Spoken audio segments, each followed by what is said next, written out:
There we go. All right. And 1 second.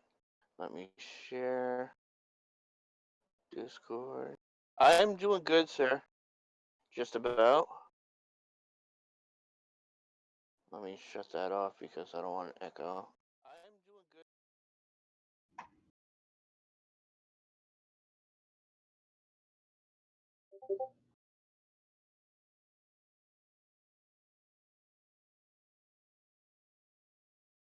All right.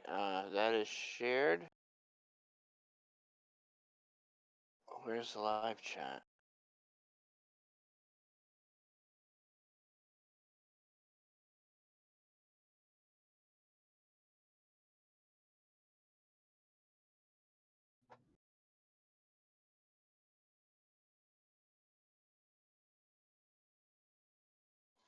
All right. We have a Plaz.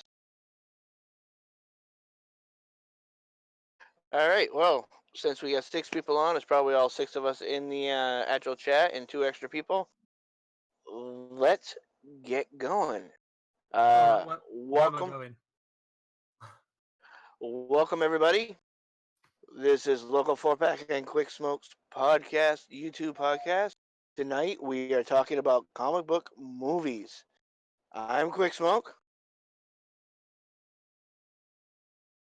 and today we have some very special mystery guests. Guest number one is Loco4Pack's brother, and his name is Kefull. Say hello, Kefull. Hello. And guest number two, everybody knows him very well from across the pond, is Morpheus GI. Say hello, Morpheus. Good afternoon, everybody. And our last and finally not least, our bestest friends that we have not heard of in so long, say hello to Draco Invictus. What's going on, everybody? Let's give Draco a very welcome back to live streaming. No, it's all good.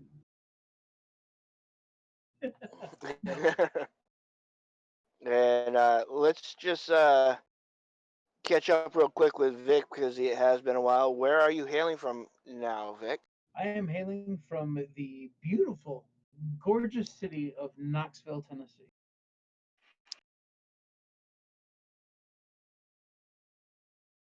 I don't know. Oh, okay.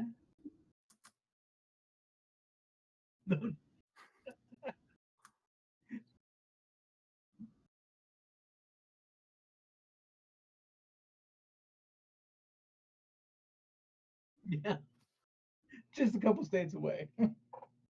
Man, I how believe Knoxville, awesome Tennessee is the home of Johnny Knoxville. that would be awesome if we were in the same Knoxville. Uh,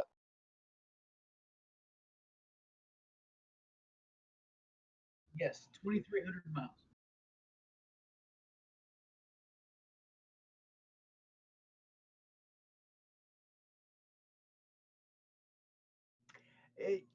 It wasn't as failed as you would think.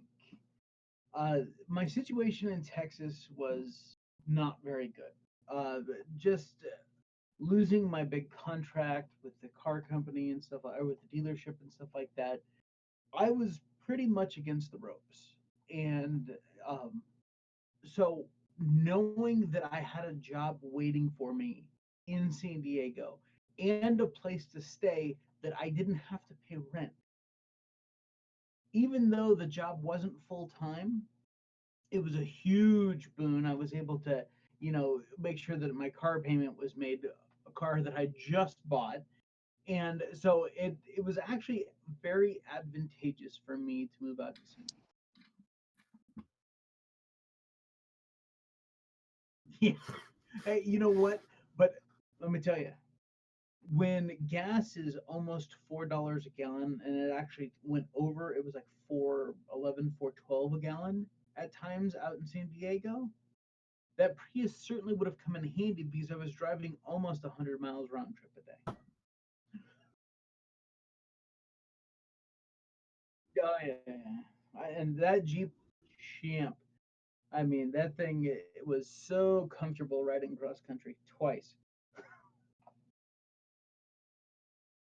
See, you say 2,300 miles, and I'm like, I think I'm moving far with 600, but I'm like 2,300. That's like the size of the Atlantic Yeah, Ocean. but your country is not even 800 miles wide, is it? Yeah, I mean, I'm moving 600 miles horizontally, so that's not even in the same country.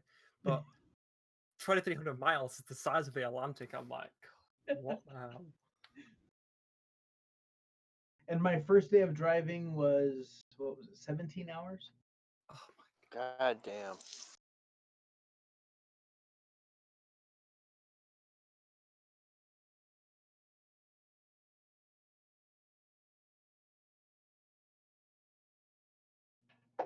I'm in New Jersey at the I'm sorry. Ah, he's about 4 hours away from me.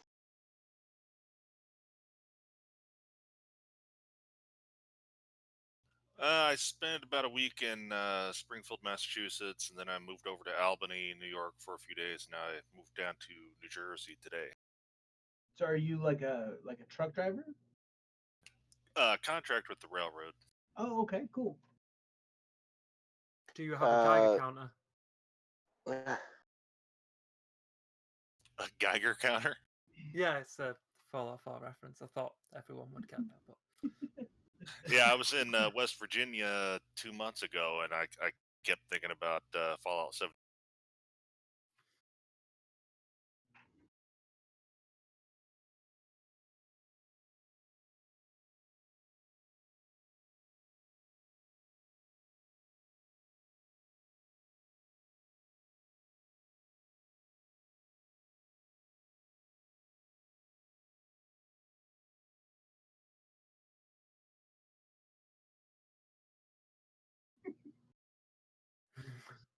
Oh shit! Someone get me a knife. That sarcasm's thick. Gary, Luckily, you I, want to do me a favor and just boost the volume a little bit on everybody?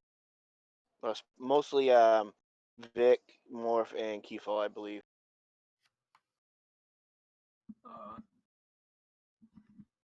I was messing with my volumes earlier. Like I said, this is the first time I've used this, and I had my one volume all the way down because I didn't like the feedback I was getting. It turns out I couldn't hear you guys when I first.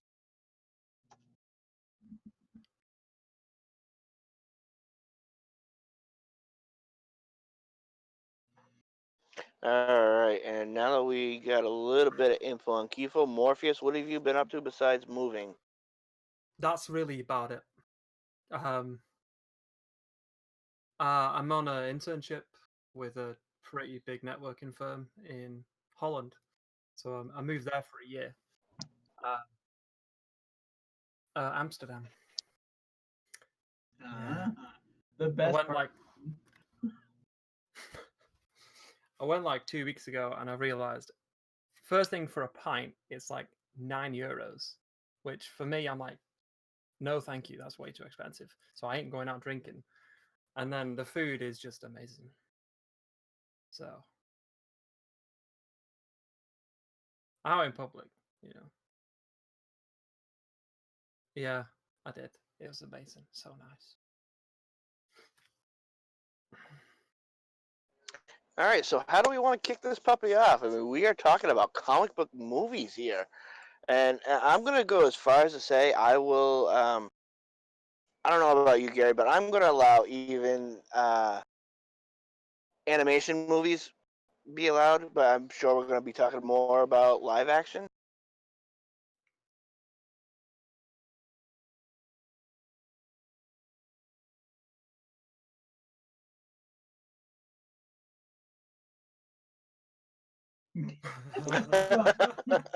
Wow, shots fired right off the bat.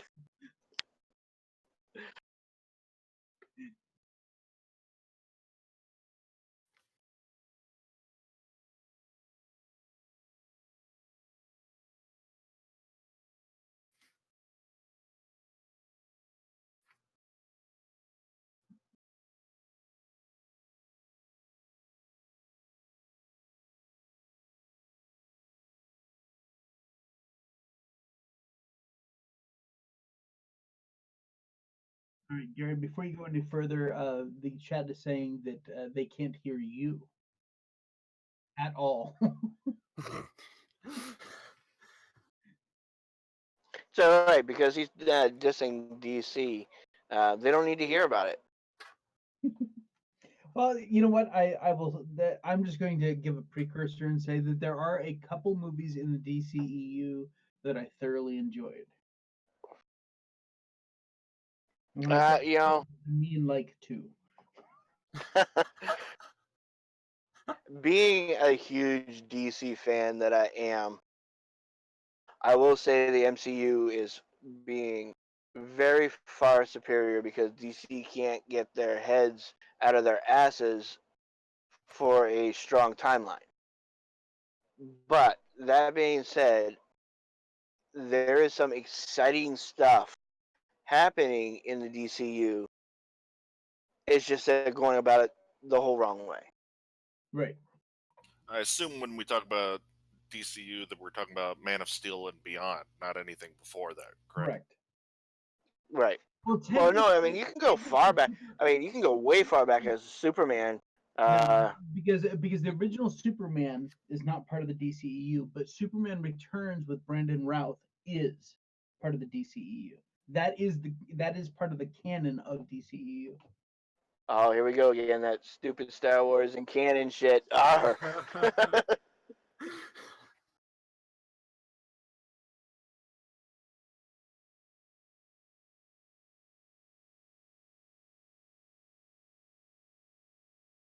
So, okay, real quick, Gary, check. Are you using OBS?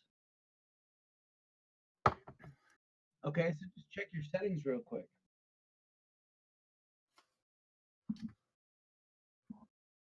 Ah, got it. I got you.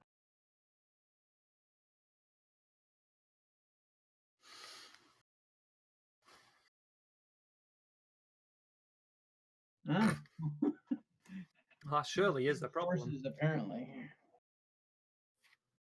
It's my first time here, but I'm pretty sure you need a mic. There we Yeah. go.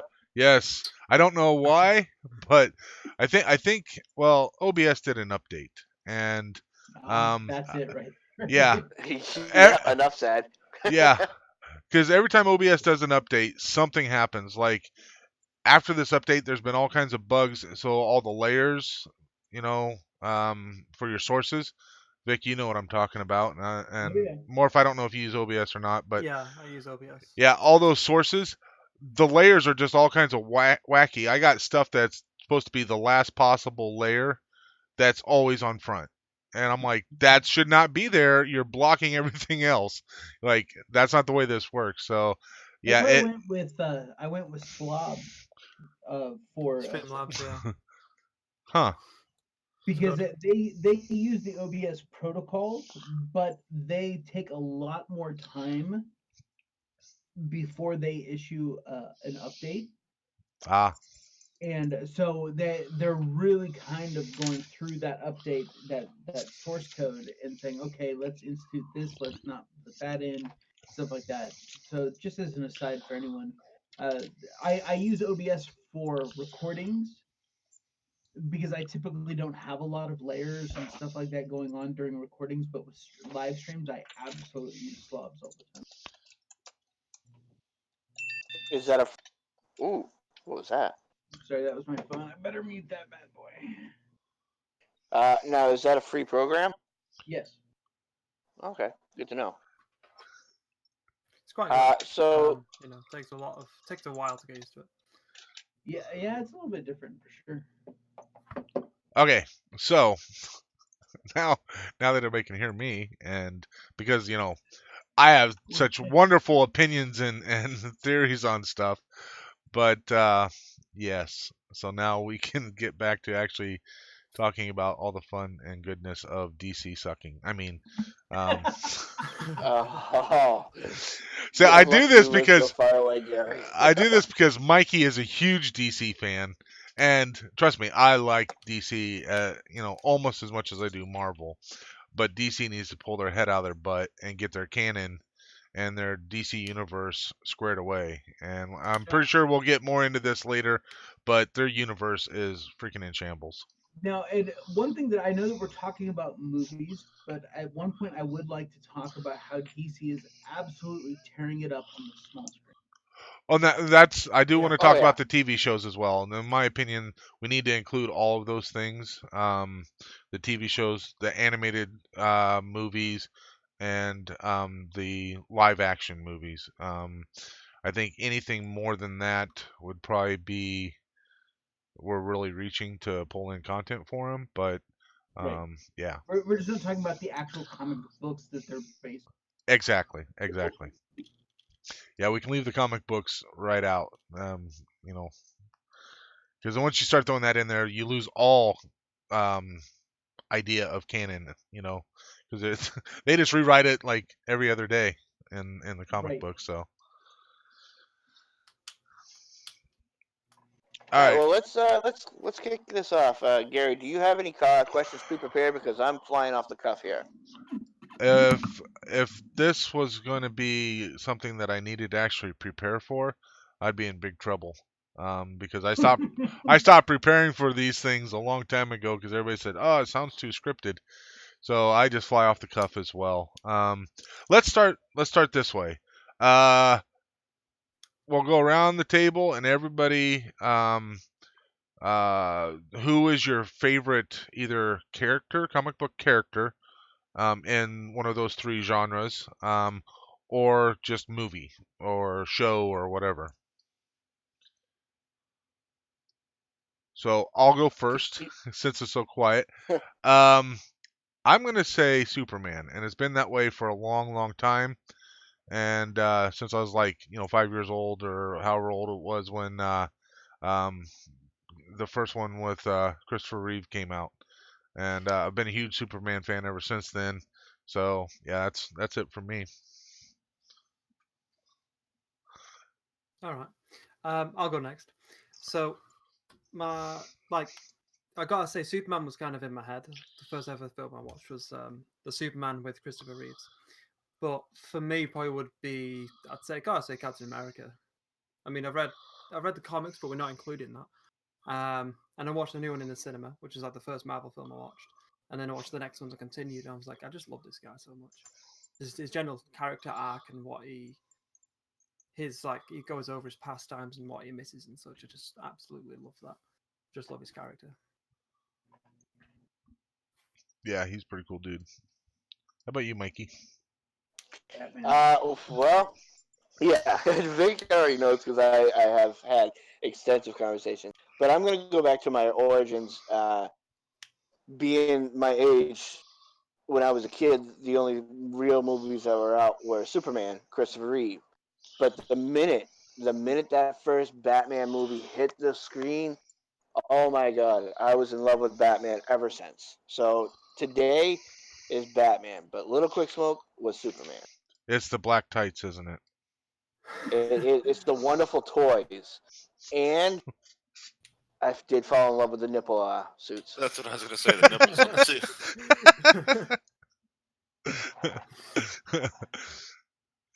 And how about you, Kefull? Mine, well, I mean, it started as Superman, same as yours, but Wolverine's been my favorite for probably 30 years. Yep. He was my favorite comic book hero. I And liked I Hugh did Jackman as him, but I wish he wasn't so tall. But right, Yeah, yeah. I dislike that as well. Well, and Hugh Jackman started once they kind of I don't know. Even in the beginning, he played it right. I think that had they allowed it to go probably more R-rated with Wolverine, it probably would have been a lot better, like all the way through. If we had the Wolverine from Logan, like Yeah, that, not the age and deterioration, but if we had him in the original X-Men film, totally different movie. he'd be like hands down like everybody's favorite. I think if that Yeah. was the case. yeah, but when that first X-Men film came out and he was playing Wolverine, that's the first time Wolverine had been on the big screen, and I Yeah. thought he nailed it at the time. I mean, Right, you can right. look back now and say it maybe not quite as good, but Well, I think he did what he could, right? But because the studio and everybody else probably held it back, but he did what he could with it, and I think he did nail it as best he could. So Sir, I will definitely bring that up. Your question, I see your question in the chat, and I will definitely be bringing that up at some point in the evening because it's worth a mention. Um, Oh yeah. Again, for my youth, I'm going to have to say, yeah, it was Christopher Reeve and Superman. I mean, that's what we had. I mean, we had GI Joe, but GI Joe wasn't even really based on comic book. The original GI Joe was a toy line turned into a comic book that became a TV series and stuff like that. right. I definitely have to go with Superman. And as far as adult me goes, I'm really torn. As usual, I'm gonna have to go with Logan, but Tom Holland's Spider-Man really makes me reconsider that. Yes. I'll agree with that because I think, hands down, has been the best Spider-Man that's been put out there. And I always loved like the Spider-Man TV show. Some of you guys are way too young to even know that there was a live-action TV show of Spider-Man. Hmm. I know of it, Yeah. but I wasn't born. And I loved that show. I mean, but then again, I loved comic book stuff ever since I was a little kid. So, Yeah, I'm trying to remember when that was. If that was on Saturdays. oh yeah, Yeah, oh because great reminder about V for I Vendetta. think Kefull and I would definitely watch that all the time. I remember it. I just don't remember it. Right. You remember Right. watching it, but yeah, there's not much to remember about it. I don't even remember who played Spider-Man now off the top of my head, but in that show anyway. So yeah, I mean, it's kind of interesting because like a lot of us started off with Superman, because that's really the beginning of like the superhero comic book movies was Spider-Man, or not Spider-Man, damn it, Superman, right? So I find that kind of interesting, and you know, I think Christopher Reeve played it about as good as you could possibly want to play Superman. Very wholesome and all that kind of stuff. Um, so yeah, I find that interesting that we all start off there, and then kind of go off into other directions as we get older. I think that might be because of maybe the lack of Superman stuff, or do you guys think it's more the addition of all the other stuff that has more complex characters and everything? Well, I'm gonna say it's a little bit of both. They really haven't nailed a Superman since Christopher Reeve until Man of Steel. I'm jealous Um, of that. I love the progression of Superman, how he was originally like the um The oh, boy. what am I saying? It was Boy Scout. Superman was a Boy Scout when Christopher Reeve was playing Superman, and now it's um he has a darker side, but has trouble not showing it. I will say. Um, but then they made like what, two movies just based off of the new Superman. It was Man of Steel and Return of Man of Steel or something like that. No, Am I Man No, of right, Vic? Steel, Batman, Batman Superman, v Justice Superman. League. Okay, so it was one movie, and then all of a sudden, boom, Justice League. They introduced all these characters, which, okay, I will admit, DCU dropped the ball by not having any backstory on these characters before they superstarred them. And now you have, like Sarah said, you have Shazam, you have Aquaman who did a story, you have Wonder Woman who did a story. Still no Flash, Didn't the you Wonder know. Woman film come out first before Justice League? Yes, yes, it did. Yes. Yes, Yeah. Yeah, but because yes, her she was premiere was Stuff out, actually I totally Batman get v your point. Superman. right. I mean, in some ways, like it. Now, granted, people of some of our ages, Kefull, myself, Vic, and Quicksmoke, we Basically, all everyone but me. right. All the old Yeah, sorry, but we all already knew more or less the origin stories of pretty much all the other characters, right? You know, and they've been around for a while. I didn't really know the origin story of Aquaman, so you know, okay. But I was familiar with Aquaman. I grew up Saturday mornings watching Super Friends and Justice League, so yeah, I knew who Aquaman was. So I didn't really need to have that introduction prior to Justice League, but I feel like they did move a bit too fast to get to Justice League. And real quick, yes, Adam, Brandon Routh is coming back as Superman, and I don't remember what for. I did read that though in an article. Oh, really? Yep. It's on the TV shows, I believe. They're going to have an alternate universe Superman, so he's going to be on there on Supergirl with the guy who's currently playing Superman at the same time, I guess. That's awesome. I love that. Real quick on that aside, the fact that Brandon Routh plays Adam Man on the Legends. I mean, he originally started on Arrow.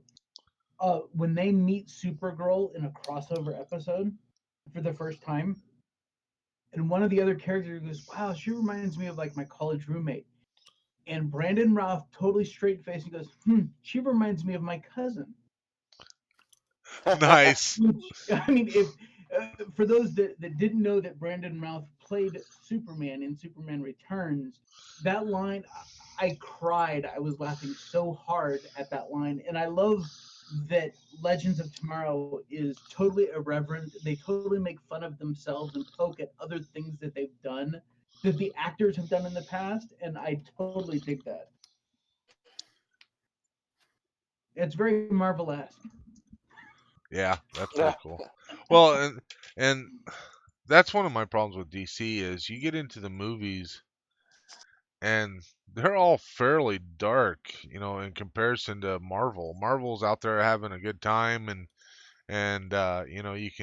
you get like everything you need out of a movie. You can get the heart-wrenching moments, aka, Tony dying, and then you can get the Spoilers. Hello. yeah. Spoilers, spoilers. Sorry, it's been 3 months. If you haven't seen it, then go to hell. But Well, I yeah, haven't seen it. you get the comedy, you get the action and all that kind of stuff, and then you go to DC and it's like one of the things that about Justice League that I thought was so great was, and Kefull and I had talked about this was at the towards the end when Flash and Superman are kind of like running and they're like looking at each other and everything like that, and Flash is thinking he's like kicking ass or whatever, and he looks over and hears Superman carrying a building and all these people in it and everything is just like that's hilarious. Like they actually made something funny out of that. I just got a kick out of that, but I they need more think of that that was stuff. Joss Whedon's input right there. Yeah, yeah. But they needed more of Well, that kind of stuff. you also got to remember, like comparison wise, DC versus MCU. The DC universe has always lingered on the darker side of things. Like Oh, you sure. have Constantine, um, V for Vendetta, Batman. I mean, that's all very tragic and But dark stuff. the thing is, Superman should not be dark. Like that's And that was one. my biggest complaint about Cavill is that when he played Man of Steel, he felt darker. Right. Where Brandon Routh's in Superman Returns was very much like it was very Christopher Reeve esque in The Boy Scout. Yeah, yeah. And I liked. I did like Man of Steel, but it's not quite the same Superman. And okay, if you want to go dark, that's fine. But people need to understand that you can't watch a DC movie and a lot of people that aren't necessarily in the know, they're gonna go to that and like that's not like Iron Man. That's not funny. That's not like Thor. They're not gonna. It's not gonna feel the same if you're talking about uneducated moviegoers. Well, that's true. And not to interrupt you, but that's one of DCU's downfalls is that they're playing off of your knowledge of the comic books. And I know we said we weren't going to really talk about the comic books, but in canon, Superman was a Boy Scout until his death, or his supposed death. And I'm going to use air quotes there. Right, and in the movies, it's the exact opposite. If you think about it, when they bring him back in Justice League, he's different. He's lighter than in Man of Steel. I never really thought of that. Yeah, I guess. Yeah, like once he kind of stops trying to beat them all up. Yeah, definitely. Yeah, but I wonder if that was an actual choice they made, or if that was just because didn't Joss Whedon have to take over directing that movie because Zack Snyder had to leave for family issues? So that seemed like more of a Joss Whedon type. Well, that very well could be. Yeah. Well, and that's part of the problem that DC has is that going back to the over arc of this little mini conversation here is that they're only playing to their fan base. Where Jon Favreau said, "I'm going to take a B-list Marvel comic," because a shock of shocks here to everyone that doesn't know this. Iron Man is a B-list comic book. He is not A tier. There's a reason why Marvel still owned him. But Jon Favreau said, I am going to totally tweak this and put it on its head, and I'm going to appeal to the biggest possible audience that we could possibly touch. And he did it. Yeah, I'll agree. And I think also, I'm going to add to that, is that DC has too many hands in the pot.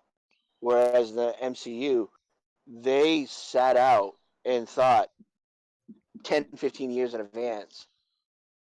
And not as many directors and writers are involved in the MCU's storyline. Well, I think Well, you that have one franchise. that all comes back to what the hell's his name? The Kevin Feige. Yeah, Feige. That all comes back to Feige though. Like, I wish he was in charge of Star Wars because he's got his crap together.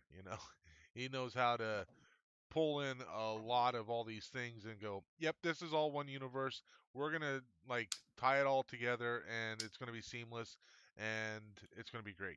And then it is, and DC needs something like that, and that's where one of the things I wanted to talk about is, like I said, when we start talking about their canon and all that kind of stuff and how they've screwed it up, like Well, how DC is starting to do that. yeah, but they got all those TV shows and And that's like, where they're starting to do it. but no, they're not because you have Flash, and that's not the same Flash that's in the movies. I Right. understand it's a No, different I actor and agree. all that kind of stuff, Here's the but problem. that is completely stupid. Now you've got two different pieces of content. Here's the problem with DC. They took the Superman franchise as it was, the Batman franchise as it was, and tried injecting them into a cumulative universe. Marvel said, fuck that. We're going to create, because Marvel already has a multiverse going on, even in the comics themselves. They said, we're going to create a new universe in which all of these characters can live. And which is why in the existing universe, they don't mention mutants. One, because, well, that term was coined by Fox and they couldn't. So they said, fine, we will give them another name, the Inhumans. right? They pulled that on with Agents of Shield and stuff like that. They avoided the word mutant at all cost. It was a separate universe in which mutants did not exist. Oh, didn't they call them metahumans? Yes, Or was yeah? right. They use several terms other than mutant. Well, no, metahumans is DC. Is it okay? Yeah, Yeah, yeah. I that's wasn't sure. Flash. But That right. Yeah. but Marvel said, screw this, we're making a whole new universe that all these characters can live in, separate from everything else that we've done. And that's where DC has screwed up, is because they're trying to jam the universe of Superman in with the universe of Batman and try and make them coexist instead of saying, hey, this is a new universe where Batman and Superman, and you know what, they're going to be a little bit different than what you remember, because it's a slightly different universe in which all of these characters can coexist. And do you think that's a huge mistake? I think it's a huge mistake. It's I one that they've corrected on the TV shows. yeah. Hmm. Just like And well, Supergirl is on Earth 38. She is in another parallel universe. I think that right. that's brilliant. The fact that they can bring her to Earth 1, but everything that she's doing is her own thing until she comes into Earth 1. And that's where I say DC is actually bringing in somebody who knows what they're doing. Um, it's I don't. It's a surprising fact, and it took me. I found this out a couple of years ago. They brought in a comic book expert, Kevin Smith, who helps with the DCU, and I think that's where Supergirl, sorry, is starting to become a stronger universe because they brought him in because he's like, no, that's wouldn't happen. Yeah, Supergirl has other issues that we'll talk about later.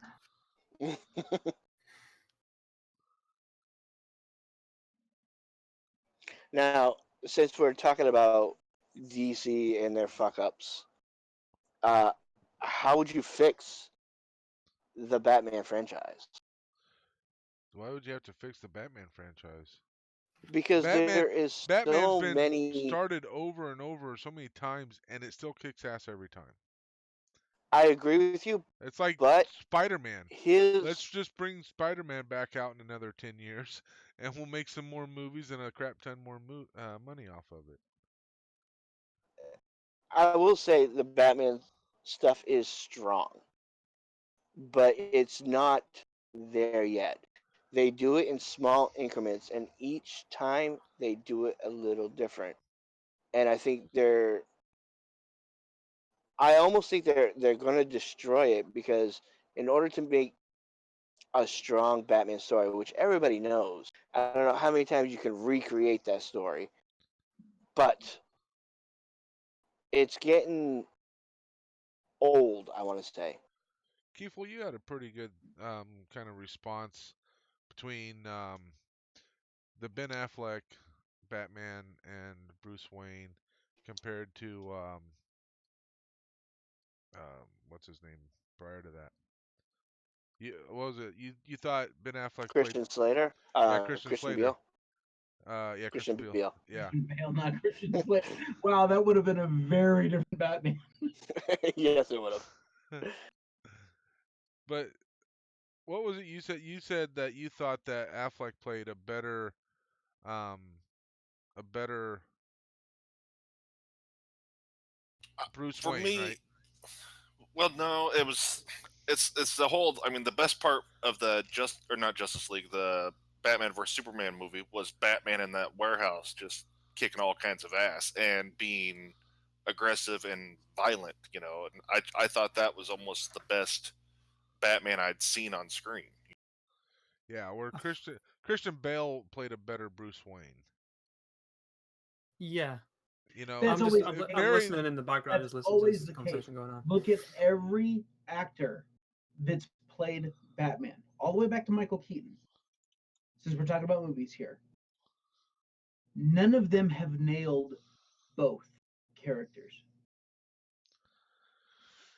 No, yeah, I would definitely agree. And Michael Keaton was a better Batman than he was a Bruce Wayne. Val Kilmer was a better Bruce Wayne than he was a Batman. Christian Bale was a very Christian Bale comes the closest because he felt like the playboy about town driving around in the Lamborghini. And other than the stupid why they have to do this, change your voice kind of a thing, it's just ridiculous. Make it a voice changer and just be done with it, please. And, but he was Christian Bale, in my opinion, is the closest that we've come to both a good Bruce Wayne and a good Batman in the same film. yeah, I have no complaints about Christian Bale, but is the hiring of Robert Pattinson as Batman, is that official? Yeah. Unfortunately.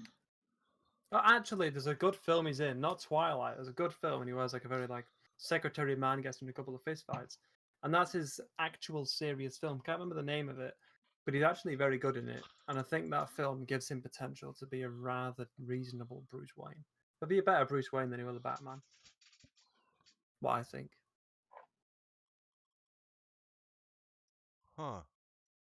Yeah, I'll definitely give him a chance. I mean, I've seen him in other stuff besides Twilight, and he's not bad, but he just seems a little slight of build. I don't know if he's bulking up at all.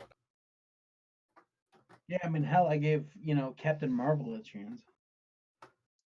Uh, I haven't even. I haven't. I'll admit I haven't seen that yet. So. Dude, you need to get off your ass and watch some movies. Gary, you Uh, haven't seen the first Spider-Man yet with Tom This Holland. is true. I haven't. But Mikey is so far behind on What? his Wait, movies, you it's have not even not seen funny. Homecoming? I have not. No. Oh my The God, dude. the problem is that everybody saw it without me, and then I mean I could watch it by myself, but then I find other things to do. So No, there's no excuse, dude. That is oh, by far, the best introduction to Spider-Man in cinematic history. Because we I'll agree. all know his origin story. So what did they do? They didn't do it. well, that's the thing. That's why I'm tired. I'm tired of like Batman origin stories and Spider-Man origin stories. We already know it. We definitely don't need another Superman origin story. If you don't know it, then you'll just be left out. Boom, there's a superhero on the screen. Great. Like people that's been around for more than a day or two don't need to keep having the origin stories rehashed and revisited in a slightly different way or whatever because it's just it's old hat. I still can't get over the fact that Cedric Diggory is going to be Batman. I mean, Voldemort's just going to come in there and shoot him with his Abracadabra and fucking kill him. No, Thanos snapped Voldemort out of existence. Never got snapped back in. Oh my god. Oh, Now, DC needs to just pull their shit up together. Please see yeah, Homecoming. no, I agree, and I think they killed really the Joker in the Batman series. Like, how many times are you going to reinvent the Joker just like you did Batman? And that may And have been now my that, letdown with Jared Leto, is that yeah, he wasn't the Joker. He was just some psychopath. Right. That's my opinion. I think he I could mean, be a even very good, like we saw in Iron Man 3, we saw a imposter Mandarin. I think he could play a very good imposter Joker, and then he's like, we see a proper Joker, but they didn't fill that out very well. Like, it wasn't crap, pardon the language, but he wasn't the worst, like, reenactment of the Joker in all cinematic history. He just wasn't good. And I Right. think if we saw in another Suicide Squad or like Birds of Prey, there was a bigger Joker who was like the actual one, and this guy's an imposter. I like that. That'd be I'd be okay. I could get behind that storyline. now, As how do we long feel about as they keep uh, what's her face be Harley, you know. She was phenomenal. I think Oh, she was great. she pretty much made the movie. Yeah, I I gotta say, think she pretty Deadshot much was was really the good. movie. Deadshot was great in that film. yeah. Margot Robbie. That's it. Yeah. Now, how do we Deadshot feel was pretty about good too. River? Sorry, go River ahead. River Phoenix. Yeah, River Phoenix being the new Joker. To me, I think it's more like it's not the Joker; it's John Wayne Gacy. Yeah. Joaquin Phoenix, by the way. Sorry, yeah, Joaquin. Yeah, Yeah. River's dead. River's That long gone. Yeah. Lord. Yeah, Kefull's my names guy, because I never remember anybody's name, and then so I have to be like, who's that dude that did the thing? And he's like, oh, With the that's sub. Bob Evans. Oh, you're right, it is Bob Evans. Thanks, I needed some sausage. And it was Nicholas Hammond, by the way, that played Spider-Man in the TV show. Oh, there you Yeah, it go. came out in the 70s, Okay. didn't it? Yep. Yeah, I've seen a few episodes. Yeah, there were only The two. effects are awful. The fighting style's just what? You know, it's very judging. But for the time, it seemed quite good. Yeah, Hawk, that would be a hell of a comeback. See, Nacho, Joaquin Phoenix is a great. Now I won't say great. I'm gonna say he's to me a beeline actor. He's played in some phenomenal movies, but the storyline that they're doing for him is only half following the Killing Joke, which is the original storyline, origins of the Joker. He was a failed comedian. He got into some um, bad company and became the original Red Hood, who then ran into Batman, who actually dumped him in a vat of acid, and then he became the Joker. Yeah, but that's all comic book. We're not talking about comic books. But that's also canon. No, it's not. It Well, can't from be. the original movie, it is.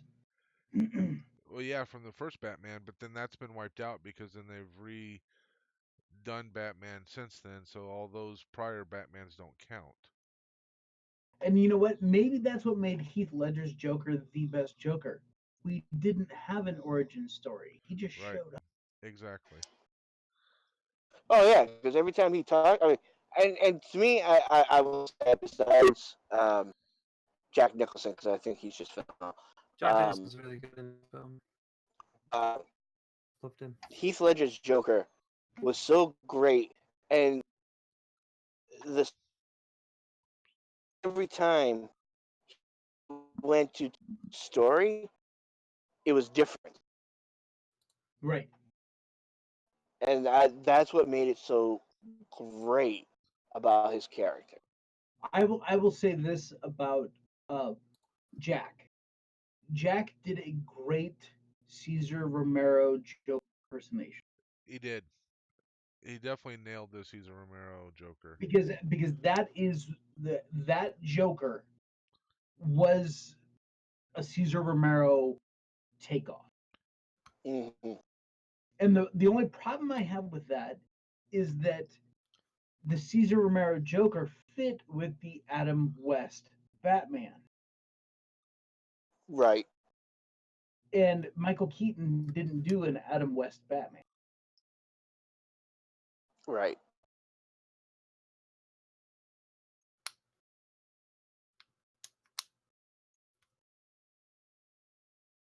Any other thoughts on this? No, Batman's dead.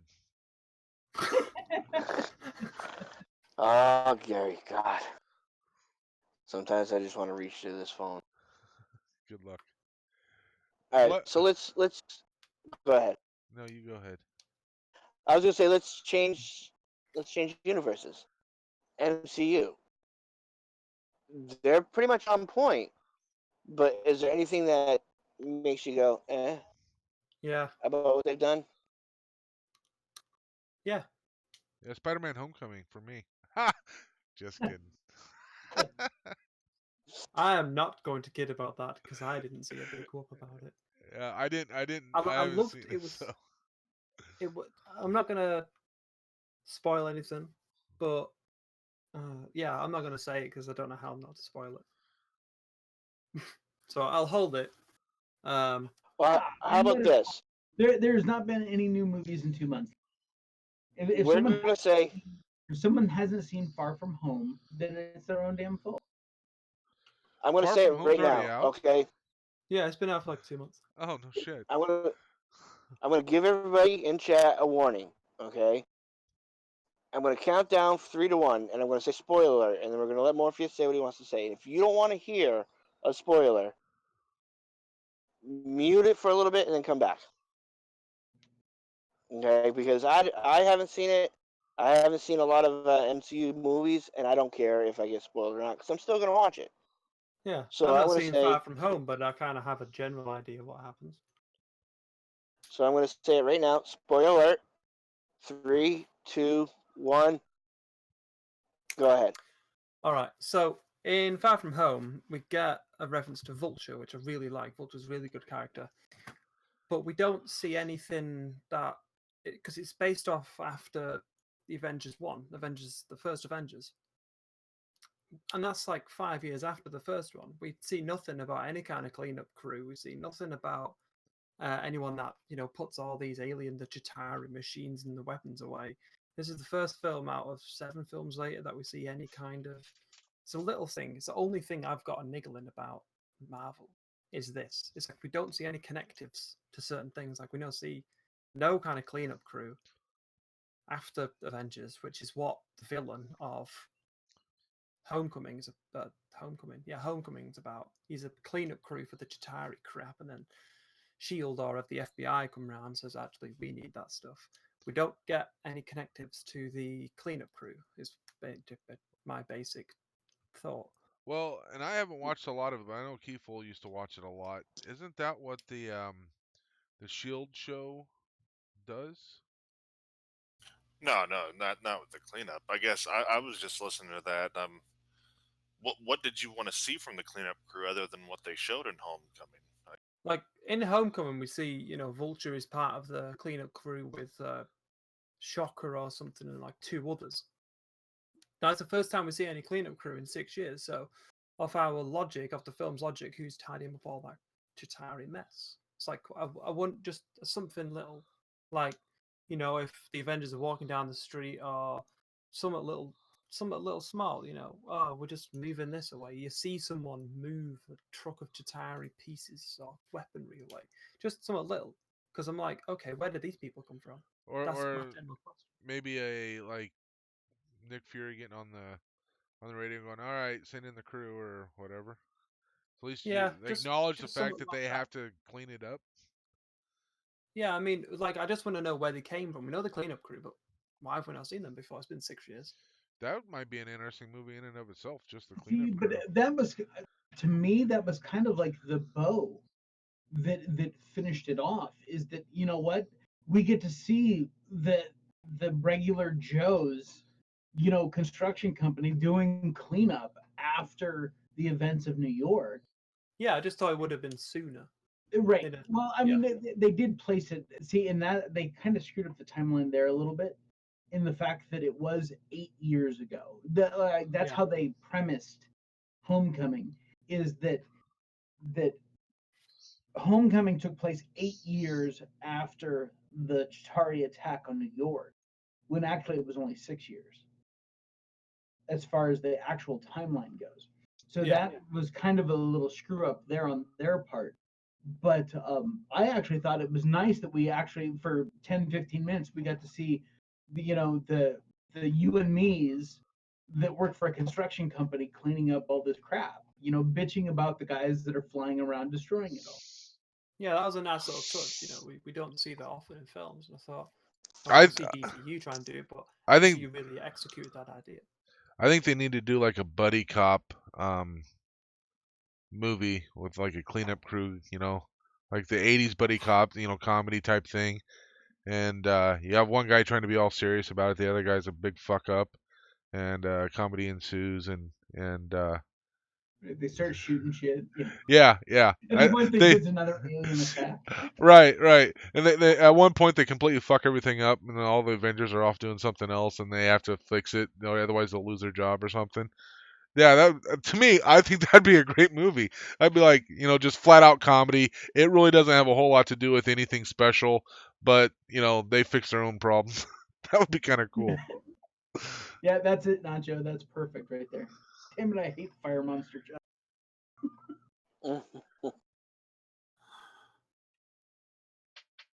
Well, what did he say? Like you mentioned comedy, and Marvel do a lot of like, I want to say family friendly, but I don't really count Endgame as family friendly. Endgame was brutal. It was just like I've seen it like 7 times, and I'm just thinking there's like 1 minute of this that's family friendly, and that's the credits. But I'm like, you mentioned like comedy and Marvel. We do see the new Doctor Strange film is going to be a horror, so that'll be cool. Yeah, I'm I glad like to see them branching out Yeah, because Benedict Cumberbatch will still carry the comedy. yeah. Well, you got Elizabeth Olsen as well. Right. She's a really good Scarlet Witch. I like her a lot. Except her accent's gone away after a few movies. Well, yeah, that's what would happen. Well, that's because she was living in the States, and kind of Yeah, I mean, obviously it's just because she wanted to quit doing it, but right. it's just kind of funny to me. Yeah.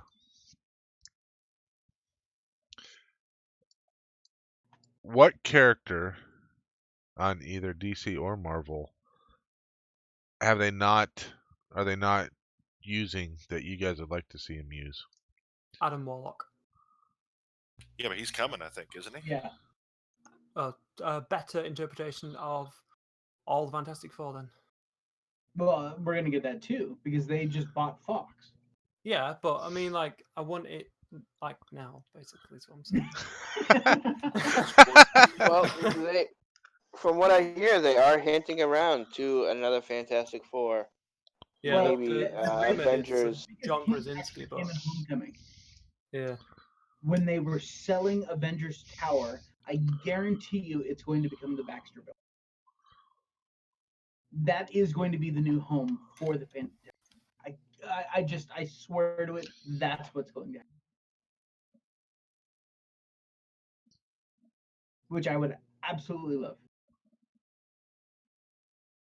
I would Because- actually like to see. Oh, go ahead. No, I was just gonna say, look what they've done with look what Sony's done with Spider-Man. I mean, we had a great Peter Parker and a so-so Spider-Man, and then we had Garfunkel or Garfield, whatever the hell his name is. Garfunkel. I mean, Where's Simon? I didn't care for him at all as Spider-Man. First off, he was like 31 years old when he was making Spider-Man. That's way too old. Yeah, I didn't like him as Peter Parker at all. Right. He was way too cocky. I was just, I didn't care for it. But we've seen what happened when Spider-Man came back into the fold. When he was handled by people that understood Spider-Man. And we got Tom Holland in 2 great films. Not to mention that he was in Endgame and Infinity War and Civil War. I mean, we've seen him in what, 5 films now? And Yeah, he's been in 5. yeah, we haven't seen a Spider-Man like this before because Marvel finally gets to handle their own IP. And I'm excited to see Fantastic Four, the X-Men. I'm really, really stoked to see what they do with the X-Men. Even if they don't bring them into the MCU, just having someone at Marvel Studios that knows the X-Men, it could be a very, very big for that series. Well, as much as I love Patrick Stewart, the best thing they ever did for X-Men was the time travel and do it when they're young. Days of Oh, Future yeah, Days Past. of I had to Future watch Yeah. that twice because I didn't concentrate. I was like, "What's happened here? What's this?" But then you know what? Patrick Stewart in Logan he was spot on. Oh yeah, Perfect. yeah. He was. I said I loved him as Professor X and all that, but where they went by the time they got to um, X-Men 4, where they got to that point, it was like that franchise was done. I mean, And 3, The Last Stand. was it 3? I thought they had 4. Yeah, Yeah, X-Men Days of Future Past was the fourth one, but it wasn't right. counted as the fourth. Yeah, it No, was First Class. well, the first 3, then it was X-Men First Class. That's where they had the younger cast, and then Future Yeah, but I Past is mean, where they had them combined. Right. the timeline's all over the place in that film now. Oh yeah. Oh Yeah. yeah, But they've Days of definitely Future screwed the Past was a really timeline. enjoyable film. No, yeah. But they revitalized that franchise though, for sure. Mm. For a few movies. Yeah, they kind of screwed it up when they got to uh Dark Apocalypse Phoenix. or Oh. whatever it was. Yeah, Apocalypse. I wasn't a big fan of that Yeah, one, but I the didn't. Well, first if you're two, not going to like First Apocalypse, Class. you're certainly not going to like Dark Phoenix. That's what I've heard. I've not seen it yet. I enjoyed it from the perspective of I'm not an X-Men fan. I am an X-Men fan, but I try to watch it like I'm not. Like you were just average Joe Blow movie. Yeah, average Joe. I'm like, all right, enjoyable, got some action scenes So in, but turn off the X-Men fan switch first yeah, before you go switch watch in my it. head. As far as the character that I think that they have not utilized, and this is pulling from, I have to say, the Punisher. Oh, While the Netflix show was good, and the performance was really kind of captured who Frank Castle was, I would really, really, really like to see them do something more with the Punisher. I'm ashamed it got cancelled after 2 seasons. I was livid. After they Yeah, but you cancelled know what? Daredevil, I was angry as hell. Well, yeah, I was angry that I mean I the only one I didn't really care for was Iron Fist, like everyone else. Iron Fist was garbage. It was a waste of time. Right, but Luke Cage, Yeah. wonderful.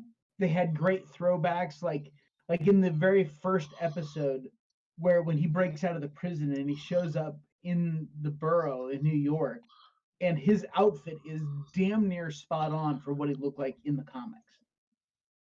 And I love those little bits that they threw in there. And you know what? Disney starting its own streaming service, I get it. They want to consolidate everything onto their platform, and I'm actually stoked with it because I think that we won't see more of the Iron Fist, but I would love to see more Daredevil. I think Daredevil is perfect for the small screen. Oh, I mean, did you? I assume you saw the cliffhanger of the season 3 finale. Oh yeah. That was so aggravating. I'm like, we wait the entire season to see Bullseye. I mean, we get hints that, well, near enough it is, but we need to see like the outfit and the markings in his eyes, and then boof, cancelled. Yeah, so I mean, but yeah, Punisher would be my character that I'd like to see more of. You know, the sad thing is when the Green Arrow was like the Punisher, he didn't give a crap. I liked him more than when he turned into, just, didn't really hurt anybody and got to have the softer side and all that kind of stuff. I liked him in the first season more than I did any of the other seasons I watched. Sure. I totally understand that. Although I still don't understand how DC does this. Like, okay, so you got Batman. He's a billionaire guy that decides he wants to be a superhero. You have the Green Arrow, billionaire guy that decides he wants to be a superhero. They're both dark, don't take crap. And it's like, isn't it pretty much the same guy except one shoots arrows and the other one throws, Batarangs. batarang ninja star things? Like, Yes. you weren't very creative when you were coming up with okay, let's do this other character. We'll just dress him No, differently. because remember when those characters were created? Iron Man was created to be the Marvel version of Batman. So you have to look. Okay, when Arrow was created, what were they trying to compete with something that Marvel had? Were they the precursor, and then Marvel came out with something else? Right. Much like how Aquaman was a DC response to Marvel.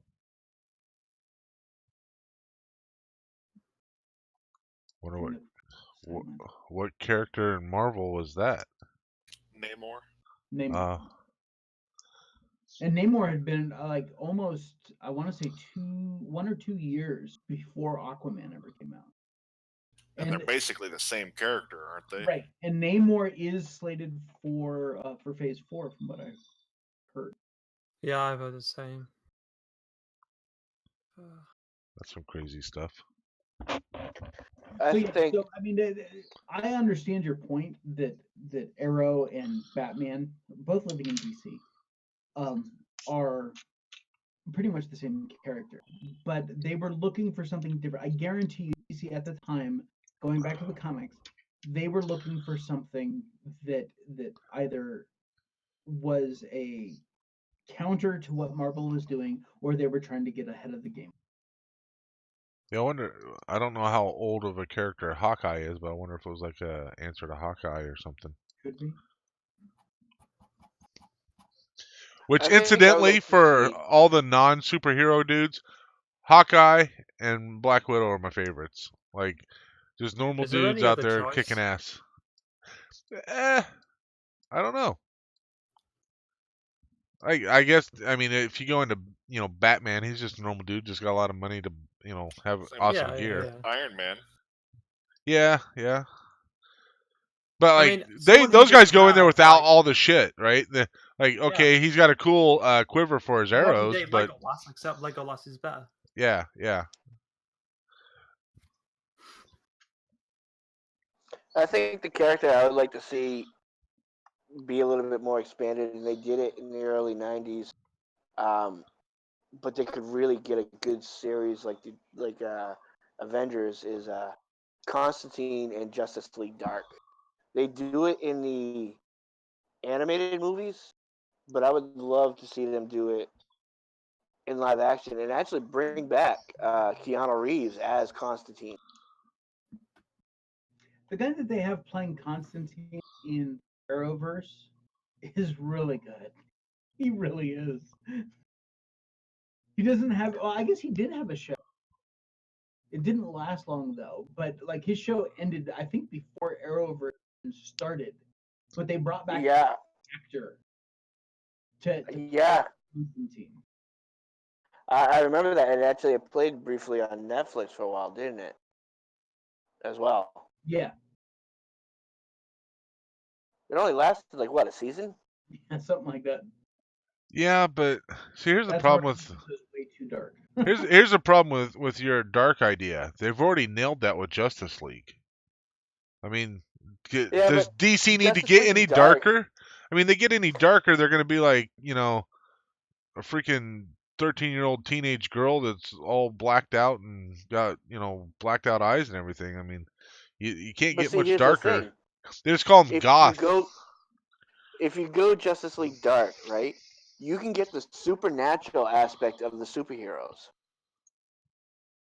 because you have Constantine's house, which is kind of like Doctor Strange's house.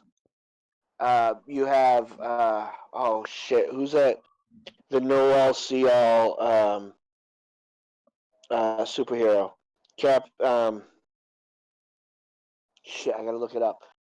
But then you have I don't know all the characters very well because I never really got into Justice League Dark or that part of the universe. But they could even go borderline horror and supernatural with Justice League Dark, which would bring in a whole new genre of people. But it also exclude a lot of people too. Yeah. And that sounds like something DC would do. Like, I mean, Hey, we already made this left turn into Darkland. Let's just keep turning left. right? Right? Let's just go darker. That's what's going to win us over, fans. Just go darker. Let's make a DC slasher movie. No, DC. I'm not Deal. saying Here's how DC fixes it. The directors and writers for Wonder Woman and Aquaman need to handle the DC. from here on out. Right? Yeah, Wonder Woman is one of the best DCU films I've seen, Absolutely. if not the best. I think it's the best, and then Aquaman is a very close second. I've not seen all of Aquaman. I've seen the ending, like the last hour Oh, and a okay. half. But I know what happens, and I thought the amount of effects going on. I'm like, the king of I can't remember the king of Atlantis, but it might be Atlanta or something, whatever. But I kind of found the general CGI of the face was a bit like, it was a bit overkill on the colors, Sure. toning Well, it down a little bit. and But let's be generally, it was nice. But if you put all that aside, Yeah, the story it was a great film. great. let's be honest. DC doesn't have a great track record when it comes to their CGI. Can you say bad mustache? Oh yeah. I mean, that was they would have been better off paying like $4 million to Paramount, saying we want him to shave his face, come back and do the reshoots, give him a couple weeks to grow back his mustache. Here's $4 million. Let's do this. Right. It would have been so much better off. I mean, just drop some money, do it right. I mean, because I can't remember the numbers now on how much they spent just to try to take out the mustache, but it was like multi-million dollars. So they would have just saved themselves money and time. Like everybody would have been happy. And they could have planned all the reshoots for right after he finished. Right, exactly. For those of you that don't know, he was the villain in what was it? It was the Bond movie. No, it was Mission Impossible. Mission Impossible. Mission Impossible, that's what it was. Yeah. And he had a mustache, and so they CGI'd it out for when he played Superman. It was horrendous. Yeah, it made it really hard to watch parts of that movie. Yep.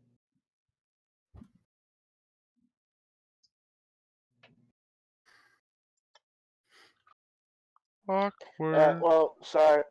They are. I mean, silence.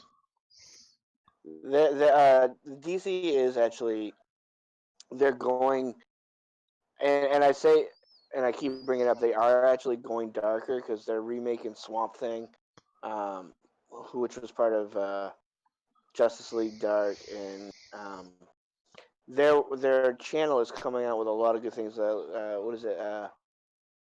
Doom Patrol. Well, But they've that's already kind both of a they've already lighter. both been released for like a couple of months on the DCU thingamajig on the website. I don't know what streaming service it's on, but both seasons have been released. And Swamp Thing was cancelled. Was it? Yep. As soon I as the did not first hear that. episode hit, it got cancelled, and then they released all the others and cancelled it. No, Oh, that's yeah, I don't think that DC needs to come out with like, multicolored unicorns and shit shooting flowers all over the place and whatever with rainbows coming out of its ass or anything.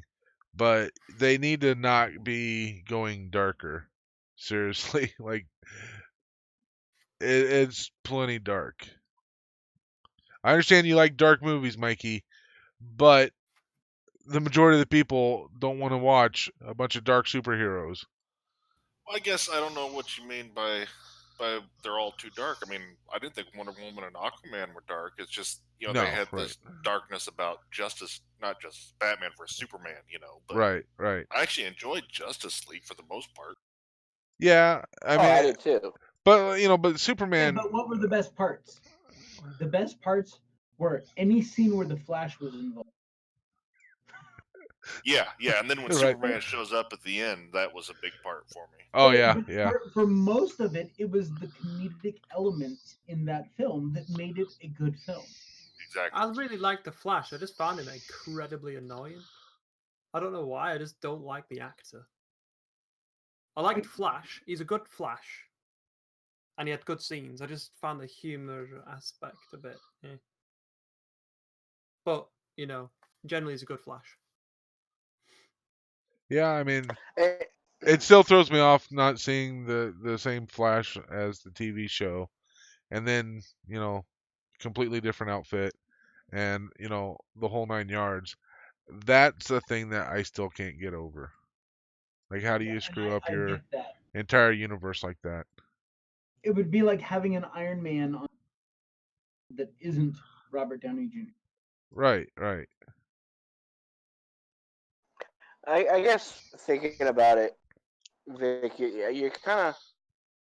you kind of are nailing the hitting the nail right on the head. One of the things that DC is lacking is the comedic characters in their stories. Like there's a lot of superheroes there, like the Flash, and I'm gonna say Green Arrow, not Arrow, but Green Arrow, who are like the jokesters, and Shazam.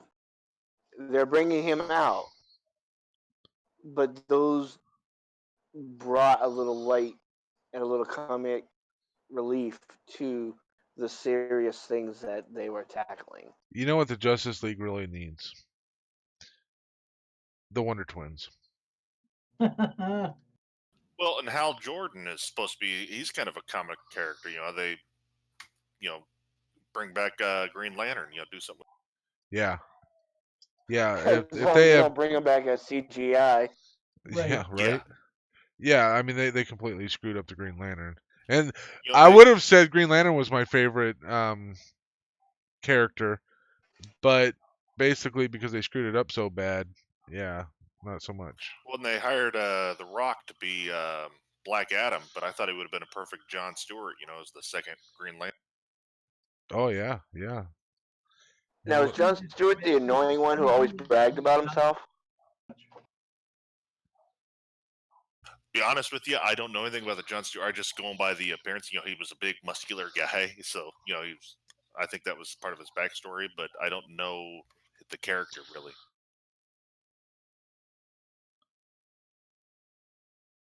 I'm trying to imagine. I'm trying to think back because I remember um, during Justice League, the animated series, they had the two Green Lanterns meet, and I believe the second Green Lantern, who was what's his name again, John, was Yep. the one who was very cocky and always like I'm the best superhero, blah blah blah, and the other Green Hal was like, yeah, whatever, dude.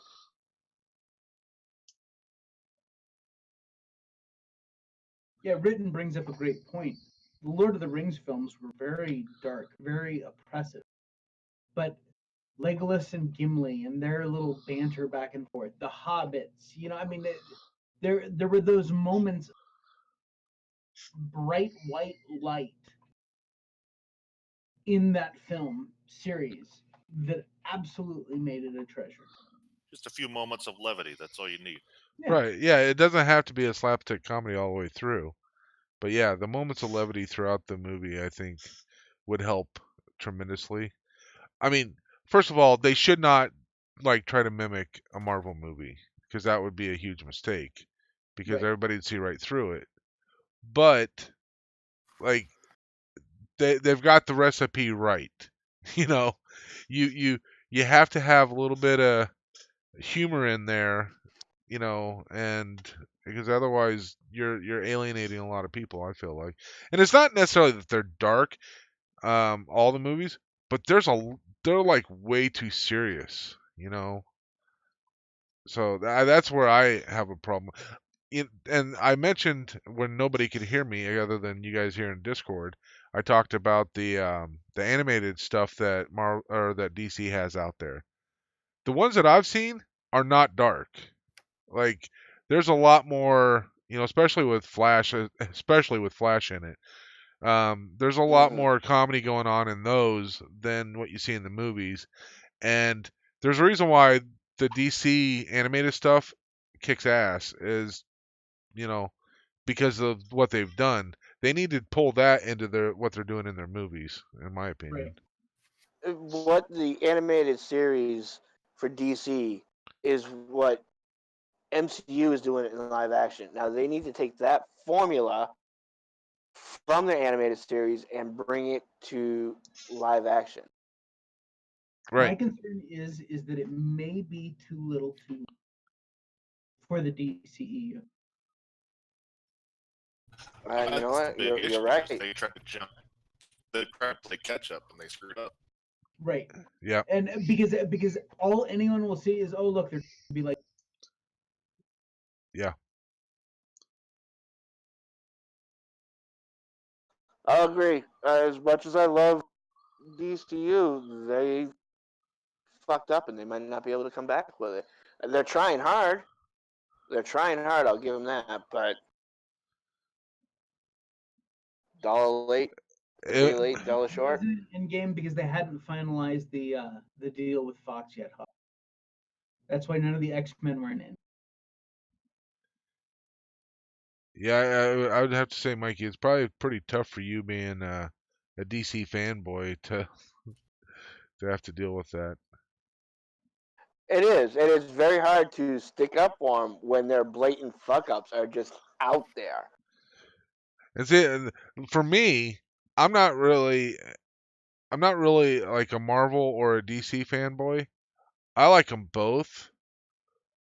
I get pissed off because I want DC. I like a lot of the characters, and I want them to be able to do it right because I want to be able to enjoy them on the big Want a screen. better Exactly. I want to, because every time a new Marvel movie comes out, obviously not every time because I haven't seen the two Spider-Man, but essentially every time you're going, oh, I can't wait to see that. I only go to movies like more or less blockbuster movies. I only go to the theater for more or less the blockbuster right. movies, Dramas sprinkle in from a few others. small screen. Right. Sprinkle in a few others, whatever. And but it's not like when the DC movies come out, I was like, oh my god, I can't wait to go see that. I want to be able to say that, but that's I. But it's really hard for me as a casual fan, not a fanboy, to go. Yep, I got to go see that. It, and I'm going to admit this. Um, I keep saying Shazam, Shazam, because I think they did a really great job with it. I was like that when Shazam came out. I'm like, really, really? I'm like, they're gonna fucking introduce him now. I'm like, I really don't want to see that. And then when it came out on Voodoo, I watched it. I was like, oh shit! I wish No, I kind of went and I saw went that and in the saw it in theater. theaters, and I really enjoyed it. Uh, as far as like the DCEU though, I think that they need to continue on the path that they are. Tell a compelling story, throw some levity in it, and just keep going. Wonder Woman, Aquaman. Aside from the visuals that Morpheus didn't like, Jason Momoa, who looks nothing like the original Aquaman, was Wasn't the Mhm. the original perfect Aquaman blonde or guy something? to play Yeah, Aquaman. Yeah, I yeah. thought he was. The original Aquaman kind of looked like the perfect Aryan. Yeah, yeah. Yeah, blonde hair, blue eyed. But you know what? I think, and I'm going to probably be reaching for this one. Um, the reinvention of Aquaman started in the video game Justice League, because the earlier Aquamans that were like the Aryan god type looking guy was like a pussy. He talked to dolphins, he talked to a couple fish, but then you go into the video game and Aquaman is like a fucking badass. And then, boom, Jason Momoa comes out, plays it in a movie almost the same way as the video games had it.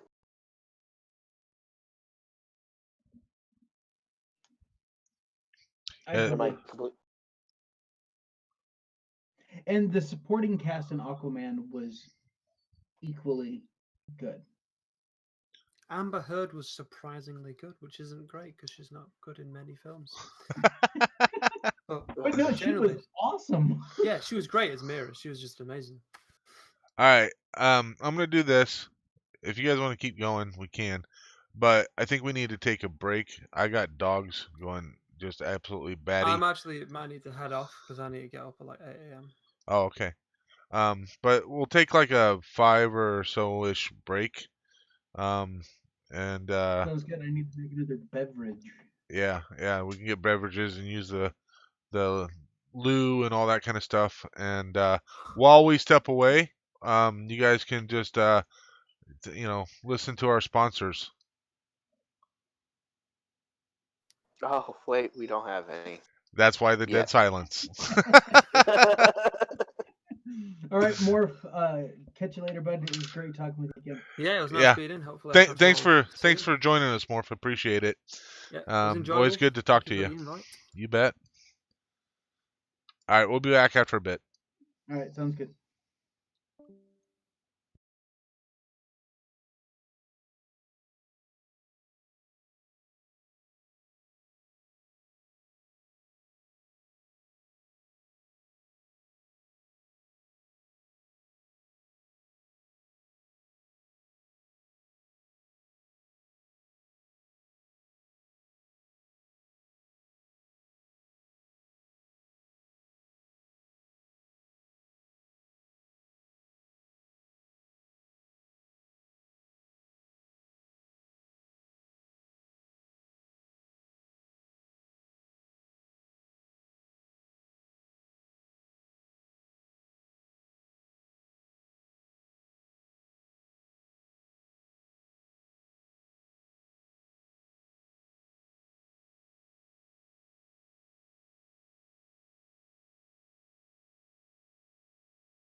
All right. Well, I'm back, and everybody else is still gone. Uh, I want to do some opinions getters and try to do a little old-fashioned knowledge of the fans out here, which I don't know much, but hey, let's try it. Um, Thank you. Who remembers Flash Gordon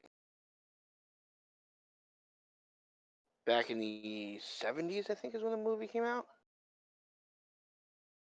Well, you're I old would enough like to them. remember Flash Gordon. You remember Flash Gordon, right? Of course.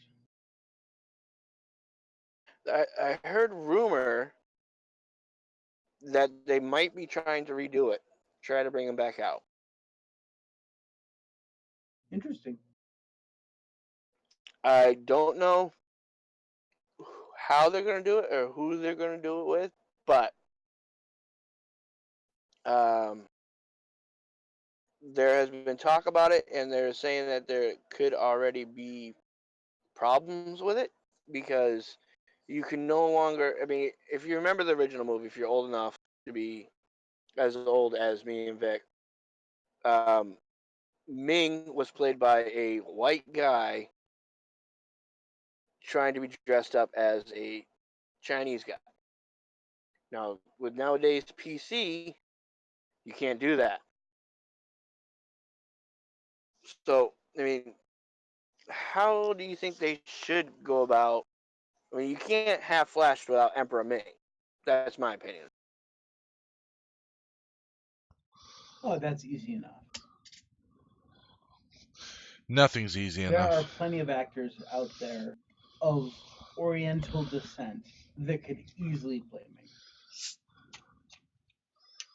Who would you have? You talking about Flash Gordon? Yes. Who was the guy that was in Inception? Donnie Yen? No. I don't know. God, I haven't seen that movie in a long time. Let me look it up.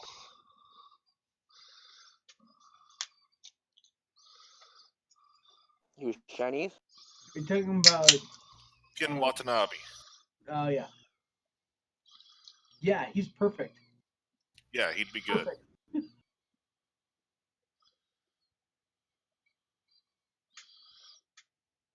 Who should play Flash?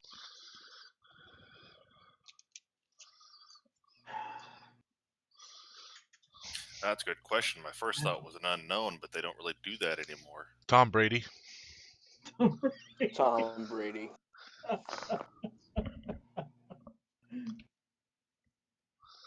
Yeah, they don't really do unknowns anymore. It's a shame. Well, I mean, TV shows do it, but not movies.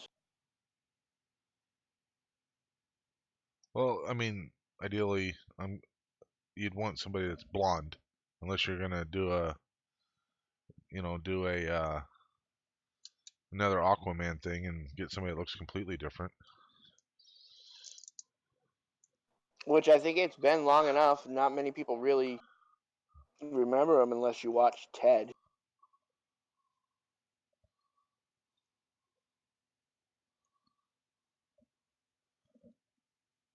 Owen Wilson. Oh my god, I think he'd be the worst.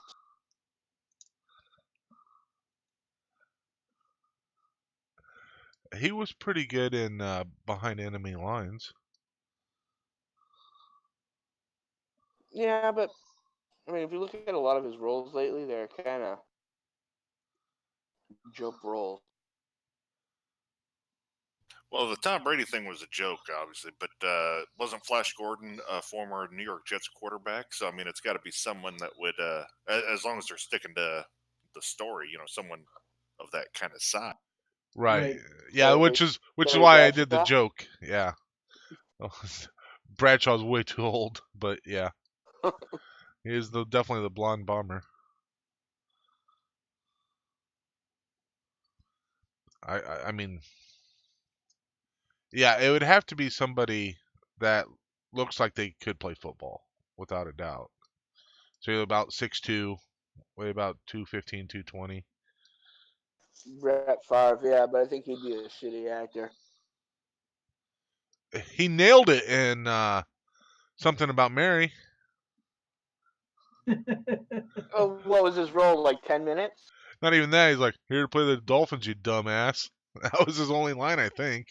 Or that and Something like he said, "I love you, Mary," or something. I don't remember.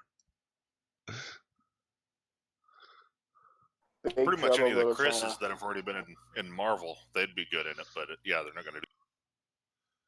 Right? Yeah.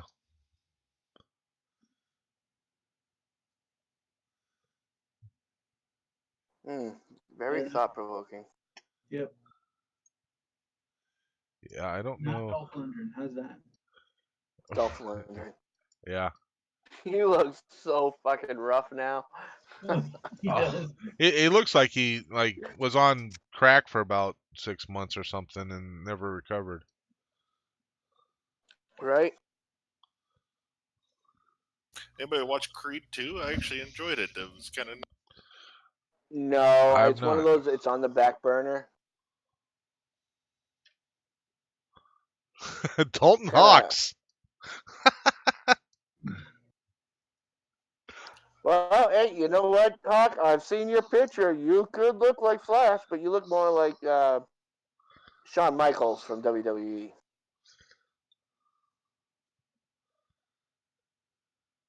How about Tom Hardy? Ooh, I think Tom Hardy could pull it off.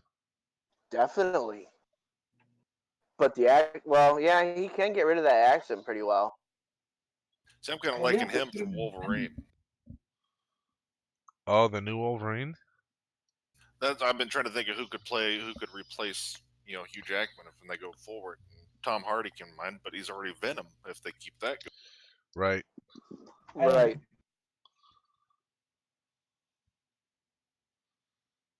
You think they're gonna kill that character off? I mean, you can't have a Spider-Man without. don't think that Venom did well enough years for the sequel. But what if they paired him up with the new Spider-Man? I mean, you can't have a Venom without Spider-Man. No, because Eddie Brock would need to be roughly no more than just a few years older than Peter was. Mm. Which made sense when you had Garfunkel playing him. Oh, Topher?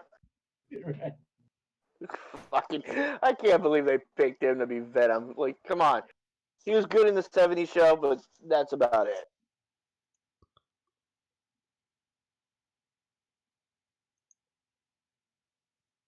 Man, I'm racking my brain. I can't think of anybody really that jumps out there that'd be a great Flash Gordon. Yeah. Oh, you know what? Thank you, Vote Girl. That's another character that I really want them to see do something with. Gambit. Oh, yes. Please Oh and my thank you. Yes. God, we need a Rage Cage. Please and thank you. Yeah. He was actually one of my favorite besides Wolverine Wasn't from the there X-Men. room? Yeah, he was my favorite X-Men, I think. But wasn't there a rumor that Nicolas Cage was going to do him at one That was point? a long time ago, though. Yeah, Was it? He was also supposed to be Superman at one point. Well, yeah, 20 years ago. Yeah. And he made a horrible, horrible Ghost Rider. I liked the I first think. Code Rider. I didn't care for the second one. Yep. Yeah, he was too face-offy in Ghost Rider. And I'm referring to Yeah. in the movie Face Off. Right, right. Yeah. Yeah. Yeah. I was expecting him to scream out, "I'm Castor Troy" when he was turning. Now, I will say though, just on this quick aside, I loved that film after they both made the switch, and you had Nicolas Cage playing John Travolta playing Nicolas Cage, and vice versa. You know what? I'm glad I'm not the only one who felt that way. I felt the same exact way. It was for those of you that are following the Arrowverse. I totally missed this last season of the Arrowverse. So since I've been sitting here scrolling through job sites and stuff like that, looking for work, I had it playing, and I was like, okay, I need to get to the crossover. And so I'm like, okay, what order I need to watch these in, crossover just right. And if you guys have not seen this last season's crossover, which takes place between the Flash, Arrow, and Supergirl, it's hilarious because Jason Amell, who plays the Green Arrow, was the Flash in the crossover, and Grant, who plays the Flash, was the Green Arrow. And it was funny because to everyone else, like when they looked at Grant, they're like, what are you talking about, Oliver? And he's like, I'm the Flash. I'm Barry Allen. And it's how they kind of, dude, you need to be me, and so they were kind of again playing their opposites, playing that. It was kind of crazy, but it was a lot of fun to watch on that series. I've really got to catch up on those. I think I've only watched up to where Superman shows up on Supergirl, and I forget where I faded off in Flash and the Green Arrow. I got lost in it because I didn't like what they were doing with some of his storylines, so I really couldn't get into it. No, I get it. And I mean, just like I don't care for Super much at all. And it's a shame because they end up using her every season for crossover. So I think what turned me off with Green Arrow is how he was constantly flashing back to, in the first season, how to get off that island. right. He was And always then going back to Lian. right, and then he's off the island, and then he's back on the island. Did did they ever show how he got off? Because I stopped watching after like season 3 or 4. He I mean, supposedly yeah, he was escaped in on Hong some Kong ship. for a while. Yeah, What's that? Sorry. he supposedly escaped on some ship, but then somehow he was teamed up with Deadshot and all kinds of wackiness. And when he became the mayor of the city, that's when I was like, I'm done. I can't watch anymore.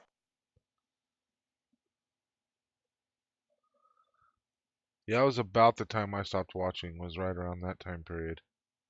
Was when he was running for mayor. Yeah. See, and honestly, the Arrow is not. Again, I'm with you guys in the fact that it seems to be going down a very different course than where the show started from. But I still love the Flash. I think that it's a great series. The problem is when you get to those crossover episodes, because now not only do they have Arrow and Flash and Supergirl and Legends of Tomorrow, next season they're bringing in Batwoman. She was introduced during the crossover event. Really? I Yeah, didn't know that. I and know about them bringing her out, and I was going to bring that up a little later. But yeah, okay. Kefull, you still watching those? I know you were watching a lot of those for a long time. I've not watched either the last season or last 2 seasons. I can't remember. I got to where I wasn't enjoying Arrow anymore. I was getting sick of the back and forth between him and what was the girl's? I can't remember the girl's name, but Flash was Felicity or good. whatever. Yeah, I think that was it. But Flash was good, and loved Legends of Tomorrow. I just kind of being on the road all the time. It's hard to just keep up. I try to catch up on Legends of Tomorrow every now and then, and it's a decent. I think it's a decent show. it is. It's fun. It's just fun. I mean, it's just because I watch them on streaming, and it's just 42 minutes of being able to just kind of shut my mind off and enjoy myself. I Right. think that You laugh because they're they're during the Spanish Inquisition. that's one of the things I love the most about it. Kind of makes me think of like Quantum Leap. Constantly going to all these different time periods and all that kind of stuff, and just that was one of the things, the episodes that I did watch, I enjoyed the most out of it. Now, since we're talking about TV series and stuff, was there anybody here who actually was a fan of Gotham? Never watched. I enjoyed Gotham for the first 4 seasons. Yeah, I never watched it. I watched it religiously and I liked it a lot. I don't like how they ended the series. They ended the series with um, Bruce Wayne going away as a teenager, and then all of a sudden coming back as Batman. They show his silhouette and it's over. I think they could have expanded that, but Now, now they have that was the a biggest problem spin-off. that I had with it. Which was what? Much like in Smallville. Okay, let's go back even a little bit further here. I love that series, by the way. You won't see Clark in tights. In Gotham, they said you won't see Batman. That was plain and simple. You will not see Batman. This is a story. This isn't even a story about Bruce Wayne. This is a story about Gordon. Hmm. And the problem is by season 4, it became a story about Bruce Wayne. And then he started doing his vigilante stuff, wearing, his hoodie and shit like that. And I was like, okay, I'm out. I'm done.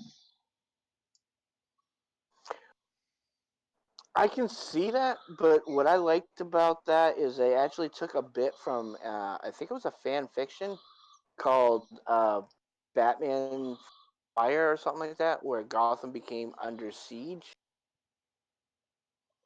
and they made Gotham get so bad that they needed Batman.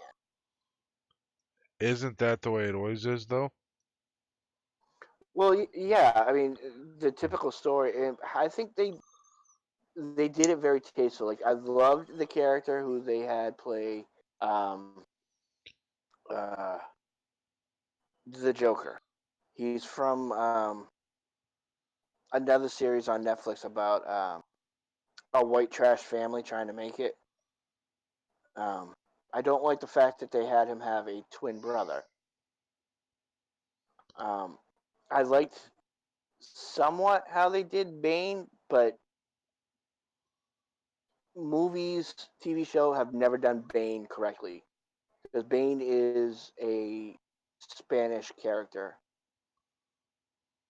and not movie or TV show have they portrayed Bane as a Spanish character. That was my biggest gripe with Dark Knight Rises, was because I read the novelized version of what is it, the Dark Knight Falls, when Bane was Mm-hmm. introduced, and he was such a great character, and no one's gotten it right. Right, Although Tom Hardy did a phenomenal job he did. with the character that he was given. Yeah, no, I don't have any complaints about Hardy, just the way they did it. Right. Yeah, No, the I character in and of itself, yeah. It's like people saying Henry Cavill's not a good Superman. It's he's working with what he's given, in terms of a script. Right. Right, and I think the character, the way Gotham did the Riddler, was amazing, yes, absolutely. as well as seeing Selena Kyle grow up with Bruce Wayne and portraying that kind of small love story they had between each other.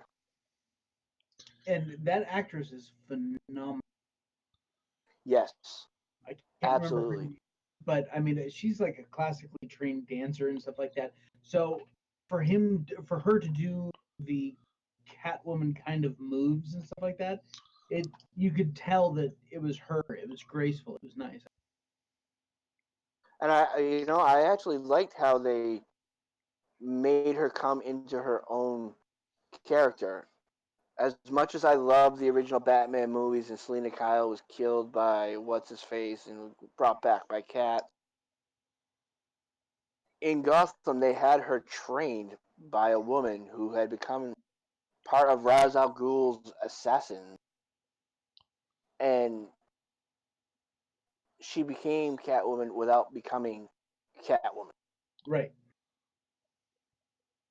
Now, I think what DCU is doing with they're trying to they've said Batman has been told so many times, let's tell different stories. Now they're going to do Pennyworth, which I think is going to be an absolutely fucking boring series. See, that's what I thought. I saw the trailer for it at the theater the other day, and my thought is, who's asking for the backstory of Alfred? Right. Exactly. And I would have loved to have seen the more. the Butlers Union.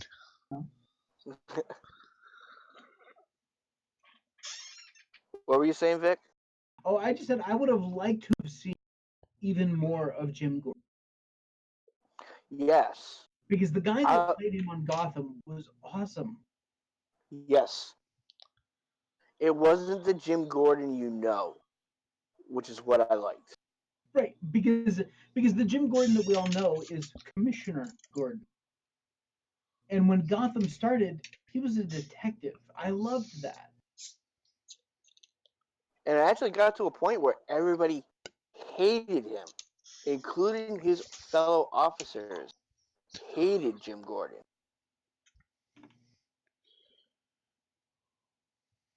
And then now with this whole Batwoman, I would have liked to have seen Batgirl before Batwoman. Well, they may be calling her Batgirl, but they got so much blowback from Supergirl, just from the title Super, even though that's what she was always called in the comic, and that's why they stuck with it. Well, we can't let you know we can't keep the social justice warriors down. We got to make sure that we appease them, and And that's the now biggest problem that I it's not have going to be with Superman anymore. It's going to be super person. right. But that's the biggest problem that I have with Super as a television series, is that it is totally to appease SJW. Right. Yeah, that's kind of what I felt. Now they're putting her in pants. I saw that the other day. Yeah, She that can't was wear the a skirt anymore. Really? Yep. I saw the That's picture. It actually terrible. looks kind of cool, but it just doesn't. I mean, it looks good, but it's just not the character, Right. And that's the big problem. And it's the same problem that I had with Captain Marvel, is they're trying to SJW approach to show her as a strong woman. And I mentioned it in my review of Captain. If you want to see how to put a strong woman on the big screen, go back and watch Wonder Woman. Right. Mm-hmm. But Yeah. then She again, still had the skimpy outfit. Brie Larson is. Then again, so is Melissa Benoist, who plays Superman. They're both far left liberals. Right. And so it kind of makes sense that, that crap ends up in there. And it's a shame. Mm-hmm. Yeah. I'm happy that they didn't go like way out in left field with Captain Marvel. There was quite a few instances, but I felt like they could have gone even farther if they really wanted to. But they I wasn't like it didn't ruin the movie for me. How's that? Like you could definitely tell Yeah, it was but are you there. going to go back and watch it again? I have seen it again, but only because it was just kind of like, yeah, okay, I might as well go watch it again because everybody else was doing it. So it's not like the Avengers and some of the other movies where, oh yeah, oh it's on, I'll sit down and watch it. You bet. Right. Has commercials? I don't give a shit. Yeah, yeah, Or Thor Ragnarok. yeah. Oh yeah, definitely Thor Ragnarok. Now they need to keep and it's tough because we're talking about Disney. We're talking, it's really, but they're going to start alienating their base if they start swinging one way. Well, they've put, if you throw in Disney, they more or less have said they don't really care about their base, especially when, especially with Star Wars. yeah, when you throw in Star Wars. I Mm-hmm. mean, they could give a shit about the base. They're just gonna make movies that they can make a lot of money with. And I'm like, well, your base is where you're gonna make all the money. Yeah, yeah. Now, has anybody watched Krypton? No. Is that a thing? Yes, it's the story of Krypton, and it's not about Superman. It's about Superman's great grandfather, Hmm. and they're doing some really great things with that show. I'd heard of it. I Unfortunately, didn't know though, it was out yet. yeah, season one's done. They're probably about 3 or 4 episodes into season two. Is that on CW or Um, something? yeah, it's the CW, and in season two they actually introduced Lobo, Oh, really? That'd be cool. and the guy they picked, not bad, not bad at all. See, I cannot allow myself to get invested in a TV show because It, I get invested and then something happens and I miss like half a season and then I just don't go back and then I'm always going, gosh, I wonder what happened with that. I really enjoyed it, but I'm not going to spend the time and effort to get back to getting caught up. That's kind of what another reason I stopped on those CW shows is because traveling for work and I'll get busy. And next thing you know, I'm behind amongst the 3 or 4 shows. I've got 10 to 12 to watch, and it's overwhelming, and I just never get to it. Right, right. So well, that's luckily what they're makes movies naming so their nice. crossovers as part one, part two, part three. So you can watch up until the crossover and then go, okay, I need to watch something else for a little bit. Yeah, I always enjoyed the That's what I did crossovers; on those were good. Netflix. Yeah. Now, okay, I want to address a couple things. We need to show more quality, absolutely, but there's a right way and a wrong way to. Marvel has a ton of incredibly strong female characters, and this was the part that I didn't like about Endgame, where they purposely brought all the women together to kick ass. You know what? You don't need to woman power bring 8 of them together to go kick ass. You know what? Just show me kick ass female characters. I don't give a crap what their gender is. I want to see strong characters on that screen. Not strong because you're trying to push some political agenda. Just show me strong characters. Again, Wonder Woman is the perfect example of that. There was no political correctness, no SJ push in Wonder Woman to make her a strong character. She was just written incredibly well. And if they do that, you know what? Bring all the female superheroes and make all female superhero movies. I'm totally fine with that. Make super villain movies with Catwoman and Poison Ivy. I don't care. Just write a strong character and a great story and stop trying to jam a political agenda down our throat. Okay, I'm Right. getting off my soapbox. Sorry. Yeah, I rolled my eyes at that part in Endgame. Not that I have any problem with that. It's just that that's pretty obvious what you're doing. It was just they just rammed it down our throat. Right. Now, Well, now here's okay. This is me being the devil's advocate. It's the closest thing I'm gonna get to a male chauvinist. But you notice the women failed. Who won? A guy. What do you mean they failed? They were just trying to get the gauntlet to Hulk, weren't they? I can't remember. They were trying to get it to the van, weren't they? And they didn't get it there. That's right. They had to get to the van, but Right. who actually got it there? I don't remember. I don't remember off the top of my It's head. it's available to buy now on Amazon, and I need to buy it and watch it again. But I'll probably wait till I go home.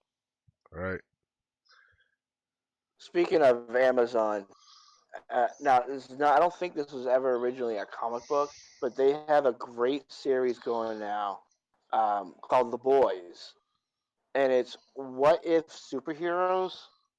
actually assholes in real life. Yeah, that started on the 26th. I've been waiting for that because the 26th is when I was traveling across Yeah, I'm country. gonna watch that. I was holding That's off. that's one of the things I loved about, was it Hancock? Yes. I loved that movie, and so many people didn't like it. I thought it was great. Like, Oh, I thought it was freaking hilarious. I mean, you can't tell me some dude that's got that kind of powers wouldn't, if there was enough people like that, wouldn't just eventually go, fuck it. I'm just gonna get drunk all the time. I'm tired of, having you guys always need me for something. Like, I thought that was just perfect. I can tell you, I watched the whole season of it in 2 days of Nice. the Amazon The Boys, and it is fucking awesome. Like some of the shit that these superheroes do, you're like, oh, that's fucked up.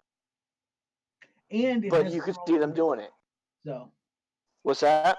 and it has Carl Urban in it, so there's that too. I love Carl Urban. I thought he was a much better Judge Dredd. Now, okay, Yeah, since we're talking about Judge Dredd, who would make a better Judge Dredd? Arnold or Sylvester Stallone? Well, we've seen. Sylvester I Stallone. don't think Arnold. No, not Arnold. I think Carl Urban was the best Judge. Well, the reason why I bring am this the up, law.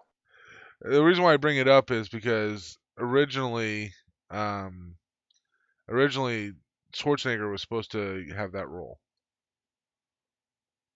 but he turned it down because he did Total Recall and something else. I can't remember what it was right around I that Having think time it's period. better that Sly did it than Arnie. I think having read some of the Judge Dredd comic books, um, you wouldn't have been able to understand Arnold Schwarzenegger with half those lines. He would have made a horrible, horrible Judge Dredd because he'd be like, "Come on, no, I am the law. Just get over there. Hasta la You have been vista, I heard judged." baby. something the other day, and it said, "Why is it that so many people can do a great impersonation of Arnold Schwarzenegger, but Arnold Schwarzenegger can't do a good impression of someone that can pronounce California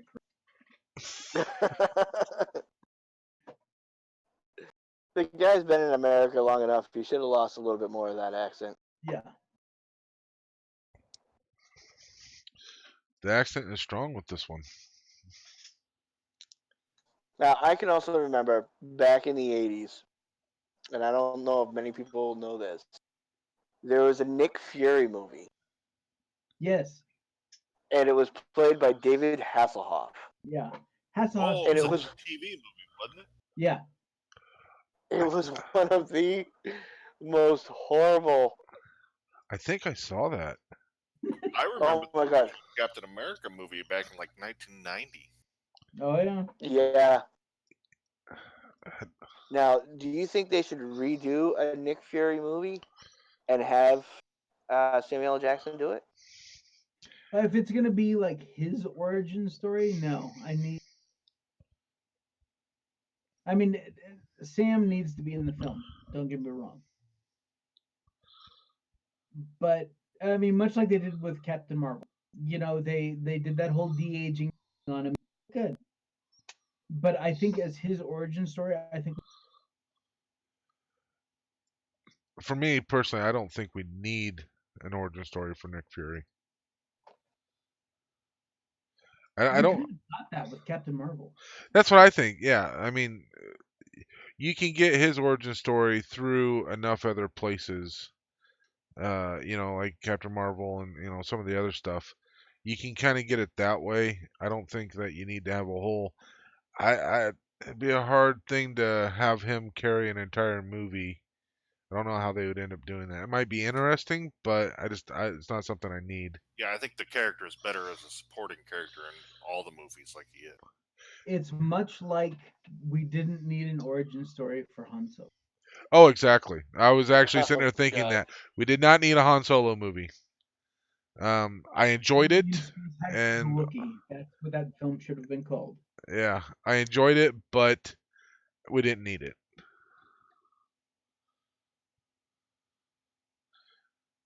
Now I'm sure Marvel would do it right, and I would probably enjoy a Nick Fury movie. I just don't think we need it.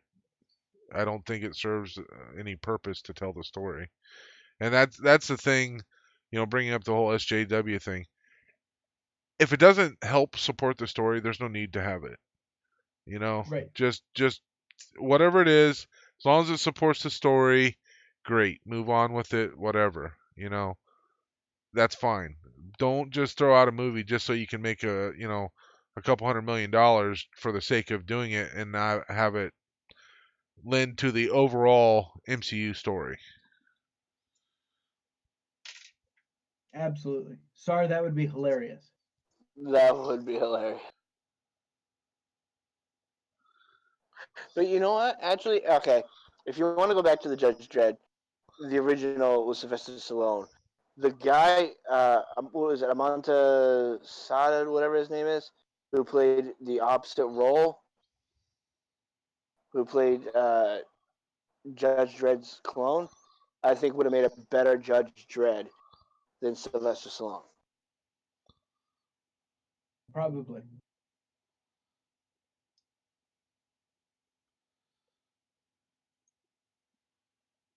You're making me go back a long time to. Looking him up right now. Well, Yeah, Amand Asante played Rico.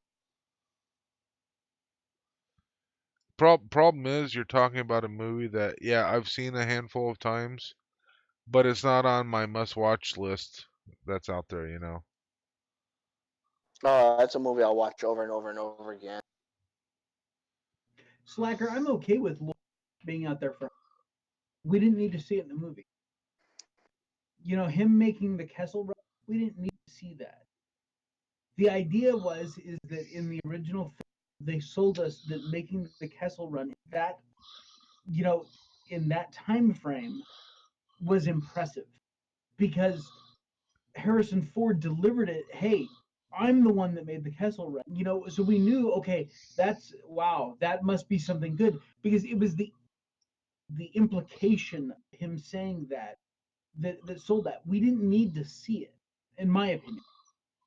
I mean, as much as I enjoyed the Solo movie, I think if they would have focused more on why Solo was in bad with Jabba the Hutt, would have been a better story to tell than the Kessel Run story and how he found the Falcon and everything else. Right. Because really, I'm kind of curious. Like, what? I mean, yeah, he was smuggling spice for Jabba, but like, what happened? You know what I mean? I What think happens after that?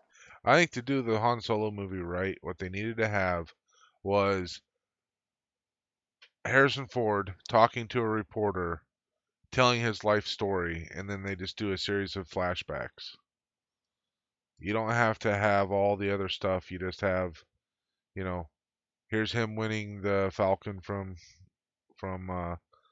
Lando, and here's him making the Kessel Run, and here's him dumping the spice, and so he, when he's gonna get boarded by the Empire, you know, all these things. That would have been a much better movie, in my opinion. It would Well, have it wasn't would have tied Harrison Ford to um I can't think of his name now. Right. Aaron Reich. And you look at that and you go, my biggest problem is that I didn't feel that he was Harrison Ford. He wasn't Han Solo in the film. He could have been anybody hanging out with Chewbacca and a young Lando Calrissian. Because I absolutely bought that was a young Lando. Yeah, I agree.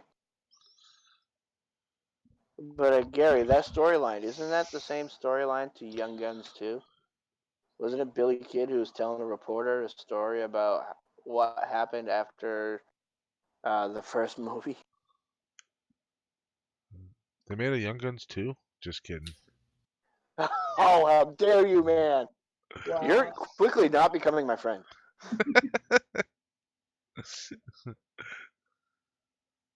It's like Vault Girl telling me she's never seen Fight Club and some other movies. Shame on you, Vault Girl. Go watch Fight Club. what's some other comic book, either old movies or just comic books that they haven't done movies for that you guys would like to see? Howard the Duck. I want to see a 2019 version of Howard the Duck.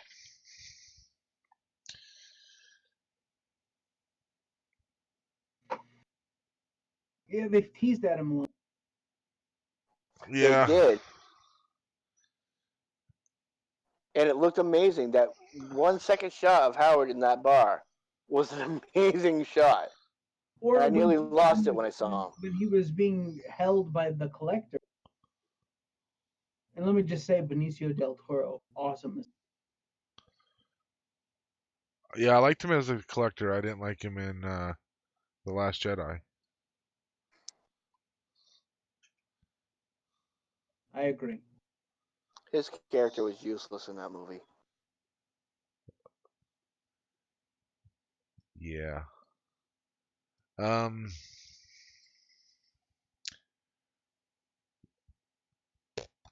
Anybody else? I'm trying to think. Yeah, I can't think of anything off the top of my head. No. Obviously, I want to see a proper Fantastic.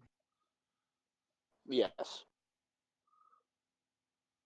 Although I did like the first two, and the third one, the remake, was meh for me. I would like to see them come back.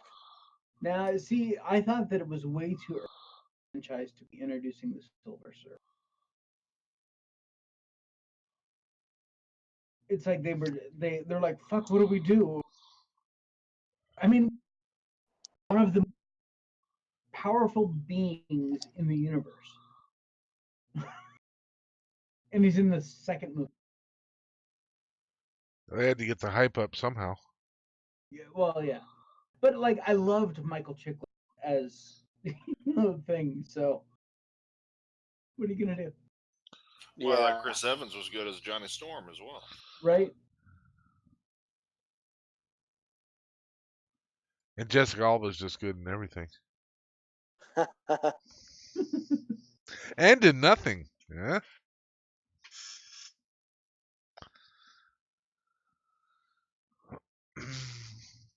Yeah, I can't. Yeah, I mean, you guys were talking about Flash Gordon, it made me think of that, but I'm sitting there going, I can't think of anything off the top of my head either. I was hoping you guys had something. Well, that's been bothering me since we talked about it because I'm racking my brain. I'm like, I know there's someone out there that would be perfect for the role, and I can't think of who it is. But Right. it's like at the edge of. Well, so the question would be, would you get somebody that is kind of youngish, like mid 20s, or would you get somebody that's like in their early 30s? I feel like maybe early 30s. Well, to play Flash, Yeah. he's got to be at least in his 30s or 40s because he's a retired football player. True. And honestly, I'm sitting here looking right now for MCU, and Black Widow. Okay, hyped about that. It's about damn time that Black Widow has her own solo. The Eternals, the show bombed. I don't know what the hell they're gonna do as a Shang-Chi. They're digging deep to pull a new character into the MCU. Doctor Strange, absolutely, I will love every minute of that. I'm sure. Thor: Love and Thunder, I'm really bummed about. So, and that's it for Phase 4. Yeah, I was I'm not- surprised that the new Guardians wasn't in Phase 4. Well, no, because I mean, you're only talking through 2020. Yeah, but So I thought originally I had heard that like Guardians was supposed to be getting done like It, early it's next been year. delayed because they rehired James Gunn, James Gunn, but he's finishing up Suicide Squad 2, so Right. right they've got to delay Guardians of the Galaxy 3. now, granted, they have slots for 5 more films in Phase 4. So I'm hoping that they come up with something because Uh, if Black Widow, Doctor Strange, that's about it. Well, yeah, That's where's gonna be Black Panther very. too? Yeah, I'm sure Black Panther. I think I actually just came up with a perfect character to play Flash. Okay, Flash. and actually, it's because of Avengers that I think of it. Not Avengers. Guardians of the Galaxy 2. What about oh my God, the guy who played the Guardian's father? He's like one of my favorite Kurt Russell? actors. Kurt Russell? Kurt Russell. What about No, Kurt Russell playing Flash? no. Way You might too as Yeah, well, he's old. almost might as 70 well years bring old back now, the isn't he? original guy that played Flash Gordon. Yeah, but Kurt Russell's still in great condition. Not great condition enough to play Flash Gordon. I I mean, just saw him in Once Upon a Time in Hollywood. you might as well get Jeff Bridges. Oh, come on now. What about Randy Quaid? Not Randy Quaid. Dennis Quaid. No, too old. Way too old. Dennis You, Quaid's like in his 70s, dude. yeah, you're talking about people in their 70s. No, dude, you grew up. So did they, Ah, come on now. We need someone our age. right? No, no, not that was our age when we watched them back in the day. Let's get Well, Kefull fool on you. No, leave I Keeper right where he is. Designated Survivor is an awesome TV show. Sorry, little side jaunt there. uh, If you guys haven't watched Designated Survivor, go watch the first few episodes of season 1 and tell me. is that the show that you tried to get me to watch a while back? Probably. Is it still With the on? chick with the Yeah. chick with the tattoos? No. No. Designated Okay. Survivor he is the whenever the president and vice president and all the members of Congress and everyone gets together, they designate someone to not be there so that there can be a chain of command in case something happens. And in the very first episode, the president, vice president, everyone's wiped out except for Keep. He's like the like he's in charge of the Department of Housing or some shit like that. And now he's the president of the United States. And literally there's no one left in Congress, there's no one left. I mean, So all structure is wiped out. And it's Keeper's other totally Battlestar Galactica then. sort of. The Secretary of Education or something, wasn't Yeah, it? yeah. But no, Designated Survivor is a wonderful. It's got a great cast. Yeah. All right. Well, all right. Since Nikita brought up Dwayne Johnson, which would be the wrong race for Flash, what about Dolph Ziggler from WWE? He looks just like Flash back in the 80s, except for his hair.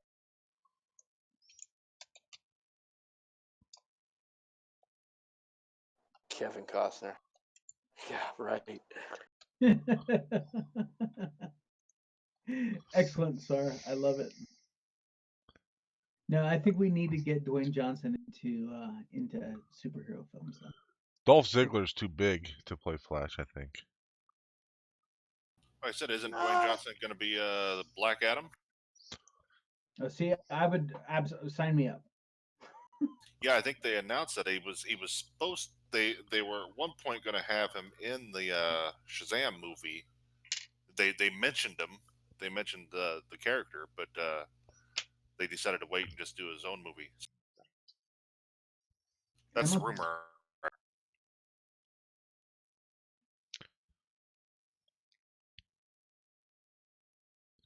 He's hilarious in the Jumanji films. Rock is just hilarious, like anytime he wants to be. And the fact in the new Jumanji film he's playing Danny Glover. I think that's who's playing. Yeah, because it's Well, that's right. The old guys get it. Glover yes, and was it him, DeVito? Danny DeVito and Danny Glover pulled in, Oh, and of course, so I think Dwayne is playing Danny, so that is going to be hilarious. that will be In hilarious. in what? I'm sorry, I missed The that. next Jumanji movie. He's gonna be playing Danny Glover. No, no, no. Dwayne Johnson. Instead of it being a kid being pulled in, Danny Glover and I just said his name. Danny DeVito. DeVito. Danny DeVito get pulled into the game. Oh And my so God, really? Dwayne Johnson is playing an old guy in Dwayne Johnson's body. Oh God. I think now they're going a little too far with that movie. Oh, now that you mentioned Danny Glover, we should get Mel Gibson to play Flash Gordon. Oh, Mikey will get behind that one. I would. I like Mel Gibson. He's only like 80. Right. Clint Well, Eastwood. shit. Clint Eastwood. Well, if we're gonna go, why not Sean Connery play Flash? Wrong accent. I don't think he could lose it.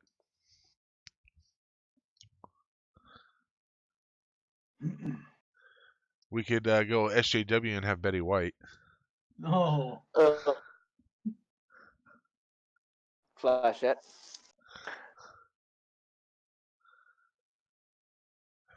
Daniel Craig. not big enough. Dude Bridges.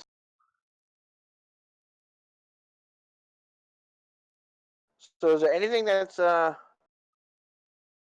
anybody's heard rumors are that they're kind of excited about? Other than the Black Widow solo film. You know, I like Scarlett Johansson as an actress, but as a person, I can't fucking stand her. I'm okay with that. So I don't know if I don't know her as I a could person. support her. I don't know her as a person, so I just have to go by like what she does on the movie screen. She did an interview with Adam Sandler. Okay, and she was questioning him about fans coming up and approaching him for autographs and stuff like that. And she flat out admitted, "I am just a bitch to fans. I don't want to be bothered. I don't want anybody to approach me." And Adam's like, nah, I just, sign them and send them on their way. Look it up on YouTube sometime. Like, she is just a jerk. And if you, to me, I mean, I understand being a famous person, you want your private life, and then you have your fame life. And without the fans, you wouldn't have your fame life. So why shun them? Why treat them like crap? Oh, I definitely agree. I mean, I can understand how like you're just trying to go out, maybe go to the grocery store, whatever, and you're just constantly bombarded by, you know, people coming up and talking to you and you just want to get through your day. Because I mean, I avoid people that I know in the grocery store already. Like I went to school with them 20 some years ago. I'm going to go down two more aisles so I don't run into them and hope that they're going the other direction. Like we don't cross over. When they Like saw you, they went the other direction. yeah, pretty It's true. much. So Some I people are understand. Yeah, and so I understand not wanting to have your day interrupted because you just want to get in, get your shit, and get the hell out. I completely understand that. And Yeah. same thing with going to eat and all that. Completely understand that. But at the same time, I completely agree with you. You knew that was going to be a thing when you started getting into showbiz. Right. You are dependent on these people spending their hard-earned money to go see you in a movie. So, you smile and, whatever, and, be a dick, and then, You put up with it for a little bit, and then you're like, okay, well, thanks, I gotta go, and you move on. Right. And you definitely shouldn't have to be a dick about it. I can tell you that every time I go into the supermarket, I hear, "You're Quicksmoke from YouTube. Can I have your autograph?" And I'm like, "Yeah, sure, no problem." Yeah. Is that your dad following No you? wonder you're always broke. Step Yes, actually, I did. I paid Papa Quicksmoke to run behind me and go, "You're Quicksmoke from YouTube. Can I have your autograph?" I will say that I'm a subscriber to Hulu and Amazon Prime, but I'm actually excited for Disney Plus simply because Yeah, I'm a fan of the MCU, and now I am going to have one place to go watch all of their shows. The thing I'm excited most about it, I want to see The Mandalorian. You want to see what? The Mandalorian. It's a Oh new yeah. the Star Wars TV show. That Yep. everything I've heard, the images I've seen, looks freaking phenomenal. Plus, you got what's his name basically running the whole thing, so you're good to go there. Um, yeah. Slacker Keanu is one of the most down to earth, famous people out there.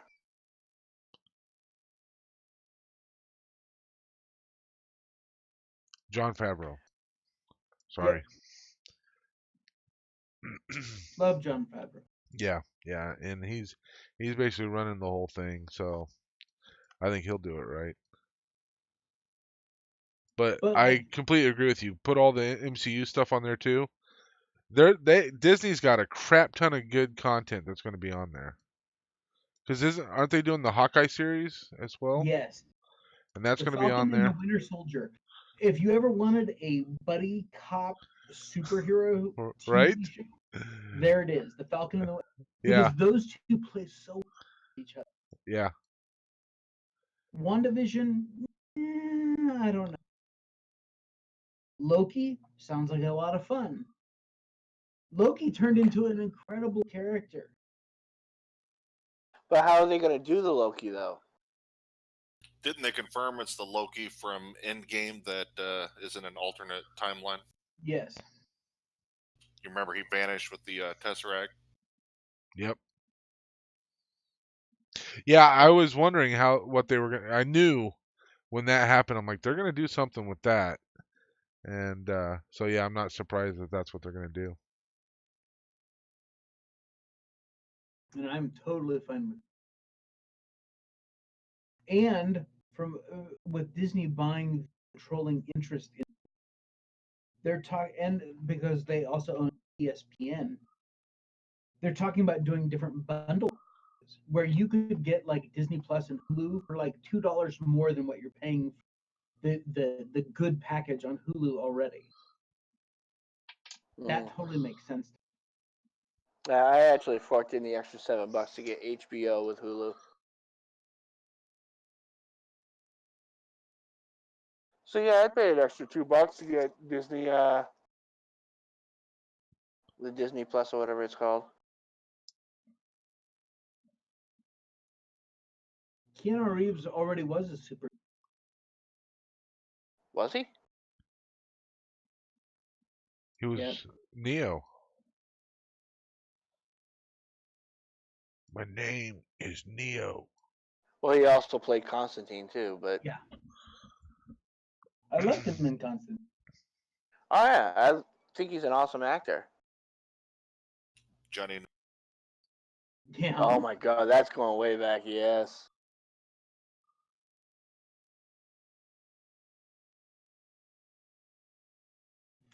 So is there anything else we'd like to bring up here?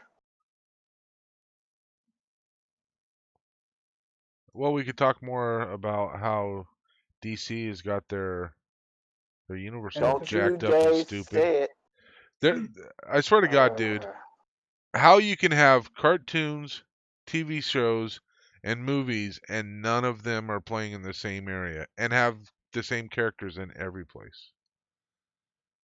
Well, all right. You make sense. Okay. And I've said it earlier. Their animated stuff is on fucking point. I mean, Oh, they're actually doing now. if they made Batman Hush. movies like they do their animated stuff, they'd be killing it. Well, see, that's where it lies in the problem. Most of their animated series stuff is all the same actors who are doing the voiceovers, the same directors and writers who are writing it, and they're all connected. Exactly. Well, I'm gonna say 95% of the animated stuff is connected because they've gone a little far with Batman versus Jack the Ripper and Right. But all that shit. for the most part, those don't count. Like the Right. only other Batman you need is Batman Beyond. That just made me think. I don't know if he would fit for it, but you're talking about the same actors. Well, Nathan Fillion always does the Green Lantern. Would Nathan Fillion be good for Flash, or is he a little too old too? You know what? I'd have to look him up. I mean, I just love Nathan Fillion, so I'd take him Right. in anything. Right. I don't know, Sar.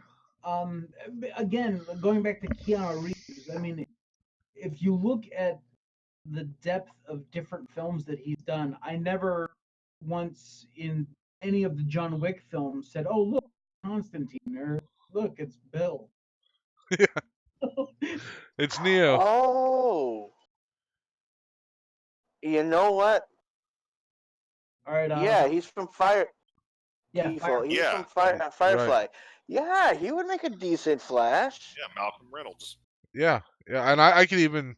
I mean, I think he could pull off maybe not bright blonde hair, bleach blonde hair, but you could lighten his hair color, and I think he could pull it off. Yeah, it doesn't have to be the same as the original movie. No, right. I mean, no one has that hair color without bleaching it, pretty much. Right. Right. Except But for the original guy who plays Flash, who still has Yeah, that color. yeah, he's still rocking it. yeah. Yeah. I So you know I what? It works for me. I'm just I think he could pull that off. just I like think so too. the Flash back in the 90s, the 90s TV show of the Flash. Oh yeah, yeah. He shows up. He's He's in the new Barry's Flash. dad in Yeah. the W Flash. Yeah, isn't that And he's crazy? also alternate timeline flashes, so it's very cool. Yeah, it's kind of cool that they threw him a bone like that. Jason Bateman. Jeez.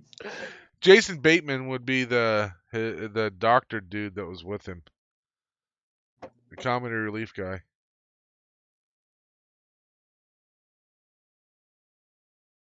There's actually a funny story of one of the actors who did a movie with Jason Bateman.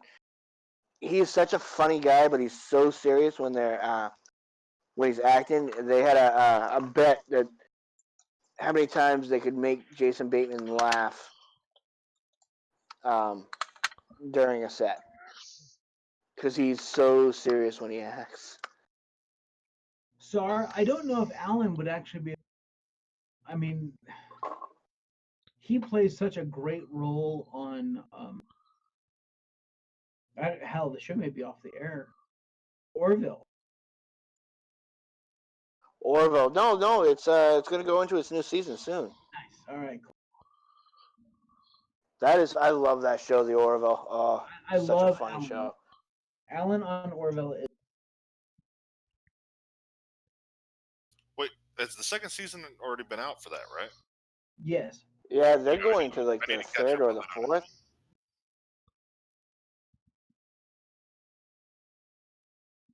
I was disappointed that they got rid of that gal that was the security officer. Oh, I know, but they brought her back in the last season. They did a what if. One or They two did a episodes. what if on it. Oh, okay. That was that's how they ended the season, and it's going into season 4, by the way. Mikey, I don't know how the hell you have any time to put out any YouTube content. It's You going into watch season 4. you watch more fucking TV than I thought there was even available on TV.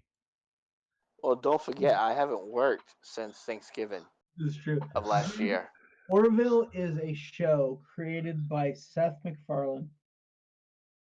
and it's on Fox, and it's kind of like a parody of Star Trek, and it's hilarious. But I mean, they still do. I mean, it's a parody that has a message, and it's a good message. So It's a It's parody, but it actually takes really itself good. serious. yeah, Yeah, yeah, it's it's got not some bits of comedy and stuff, but it's actually pretty good as a Star Trek type show. Yeah, yeah. Right.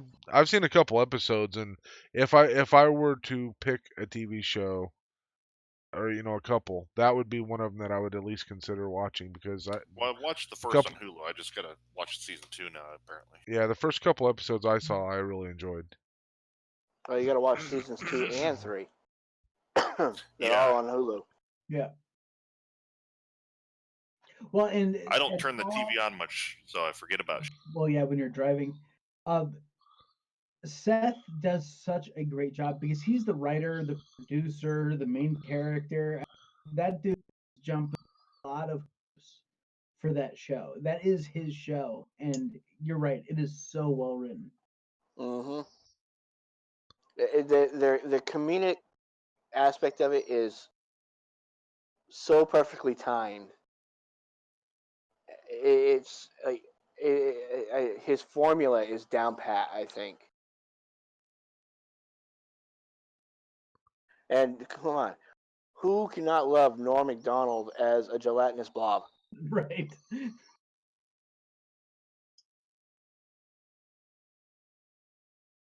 I'm having a hard time seeing that. Nathan Fillion could totally pull off Jason Bateman. Nice. Auto.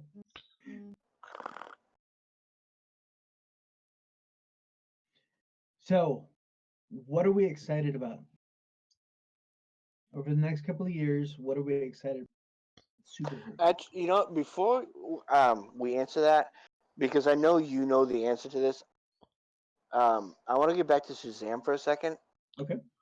The end of Shazam, the after credit stuff. Yes. Spoiler alert, guys! 3, 2, 1. Uh, that little character, I don't know who the hell that is.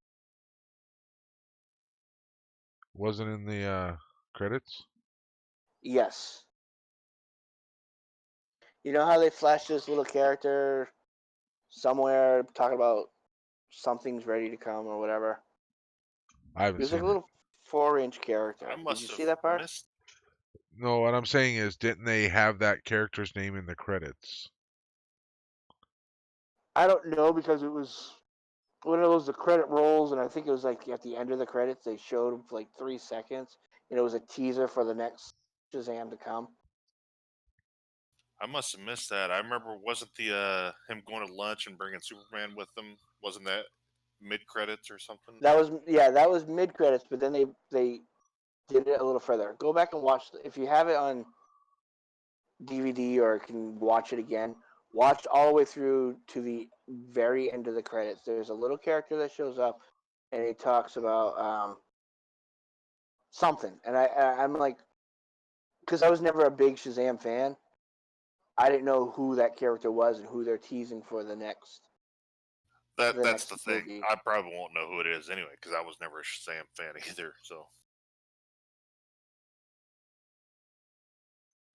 Thought Yeah. maybe Vic would know because he knows more about this stuff than I do.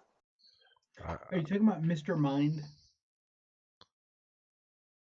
Is that who it is? The little small character? Yeah, I think so. He's like a 3-inch or 4-inch height. Yeah. all I know is the next Superman they need to have Mixoplex. Mitzoplex. Yeah. I'm gonna have to look that person up.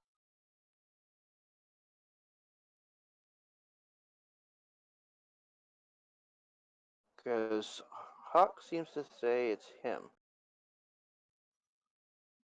If I'm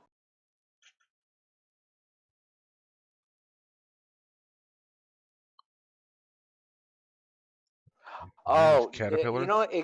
It could have been. Yeah, it's a little caterpillar. Yeah. Yep. So Monster okay, yeah, it Society is of him. Evil from the comics. So it's much like what they're planning on, or looking like they're the Spider-Man franchise by compiling the, oh god, what did they call themselves? It was Vulture and Scorpion. Sinister Six. Yeah, the Sinister Six. They're lining up the Spider-Man in the MCU for a Sinister Six film, which I think would be incredible. Just to see Michael Keaton as the Vulture. Hmm. I would. Yeah, I'd say I'd be looking forward to more Spider-Man. And I felt that for those of you that haven't seen Far From Home, I'm sorry. But it's been 2 months, so spoiler warning ahead. Um, I didn't actually do a review on that film, and I think it was because it was so close to moving like that. I was very late to watch the film. Matter of fact, there was only one theater within 40 miles of me still showing Spider-Man Far From Home. The first half of the film, at first I was like, God, why is this dragging? And it's because, and I didn't realize it until the second half of the film, that they needed to build that up. They needed to build Mysterio because that's what he was always trying to. In the comics, Mysterio was always trying to beat Spider-Man by being the better good guy, even though he was a bad guy. He was causing havoc and mayhem just so that he could come in and save the day. And didn't they totally out Spider-Man at the end of the movie? Oh yeah. That's the big spoiler, is that Mysterio, before he died, which is a bummer that they actually killed him off, he totally outed Spider-Man as Peter. Yeah, that was the end credits, I believe. Yeah. And they brought back what's his face to play the same character he did in the other movies too, didn't they? At the end, the chief. Oh yeah, editor. Oh, J. Jonah Jameson. Yeah. Yeah, but they which brought him back as like a Alex Jones type figure, you know, where he's like not. and you know what? If you look at the old Spider-Man TV show, that I can't remember the actor's name. He is J. Jonah Jameson. He is fucking perfect for that role. Oh yeah, yeah. Oh, then the other big thing in the credits, I guess, since we're going there, is that, you know, the whole time in the whole movie, you know, Sam Jackson, you know, Nick Fury and them weren't actually them. They were the, Oh, it was the Skrull, right? The Skrulls, yeah. From Captain Marvel. Well, and Agents of Shield, because the Skrull were actually introduced before Captain Marvel in Agents of Shield, which is weird because Agents of Shield started as an MCU TV show, and then they branched away from the MCU as their episodes or as their seasons kept going. I thought that was one of the best things about it, was that it stayed in sync with the MCU. Yeah, but they kind of lost it after season 3, which is a bummer because that's what I enjoyed too, Gary. The fact that Coulson was in it, and Coulson is such a great character. And That's actually another series I've been wanting to watch, but never have gotten into it yet.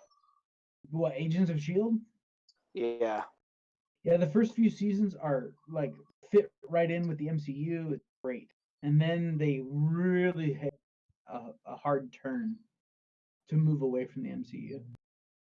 And even Kevin Feige that Agents of Shield is not part of the MCU. Interesting. What's the worst comic book movie you've ever seen? I'll start it off. Watchmen. Oh, see, but Watchmen was really kind of true comic. Yeah, but As after a film, walking in going, oh, it's knowing that it's comic book movie, but not knowing about the comics, walking here like, fuck is going on here? Right. Punisher Warzone. Oof. I liked Warzone. Dolph Lundgren's the Punisher. Ooh. Oh, see, I Well, like yeah, that one there's. too. I remember liking it when I was younger. I haven't seen it Never in mind, I years. take back my answer. Hey, you know what, Jude? I'm gonna go with Elektra too. Never Yeah. saw that. I Heard it never before. saw that. Yeah. Never saw that. I can say Watchmen, and I'll stay with Watchmen because it's my second least favorite movie ever. Only barely behind A Thin Red Line. Yeah, Catwoman. See, there's a lot out there that really bombed too. Yeah, Catwoman was horrible. Horrible. The funny thing is, my wife loves Catwoman. She thinks it's such a great movie. I watched like No. a half hour, and I'm like, I'm gonna go clean the lawnmower. Right. I mean, and Halle Berry is so talented. I'm actually gonna say Green Lantern was very disappointing, This is true. as well as the X-Men with Deadpool in it was disappointing. No, you're talking about Wolverine. Oh, Wolverine Origin. Yeah, Yeah. Wolverine Origins. Yeah. Yeah, that one was pretty rough. I am just glad that Ryan Reynolds found his proper place as Deadpool. Because I mean, come on, Ryan Reynolds was the green. He was the original Deadpool. Third time is the charm. Now, do you think since he advocated so badly that Deadpool needed to be done correctly, and he's openly admitted and made fun of in his in Deadpool movies that Green Lantern was a giant flop, do you think he should try to bring that back to something better? No, No, no. nope, no. Ryan Reynolds could play Deadpool until he died. Here's the thing with Deadpool. He had zero control over Deadpool in X-Men Origins. Right, Like, and he had a lot of control over yeah, Deadpool. right. I don't know how much influence he had other than he wanted to make Green Lantern. I don't know how much influence he had to make it, but I'm guessing he may have had some other than he probably didn't make the decision to do the CGI outfit and all that. But I'm guessing he had a little bit of influence in it, and it bombed, and he I doesn't want to touch it. don't know that he did. He said, I thought I saw an interview where he was talking about, because they promised him a Deadpool movie after Wolverine Origins, and he waited and waited, and it was never happening. And then he got offered Green Lantern, and he accepted it. I don't think he was involved in the making of it. He just got offered the job. Oh, okay. I could buy that too. I don't And think he had the pull at the time to, yeah, have any say in how they. Now, written, Wasn't he? I Wasn't didn't. he just?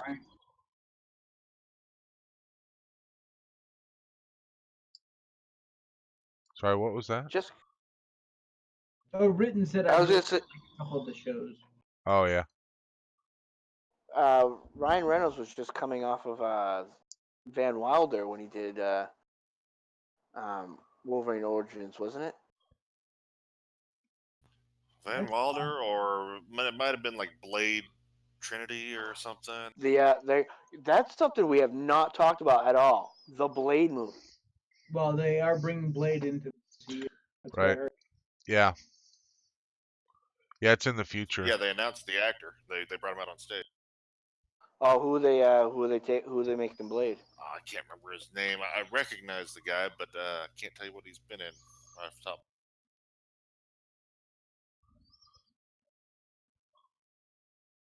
It's gonna be those are some tough shoes to fill. I think Wesley Snipes did a really good job being Blade until Mahershala they ruined it. Ali. And God, he looks like Wesley Snipes.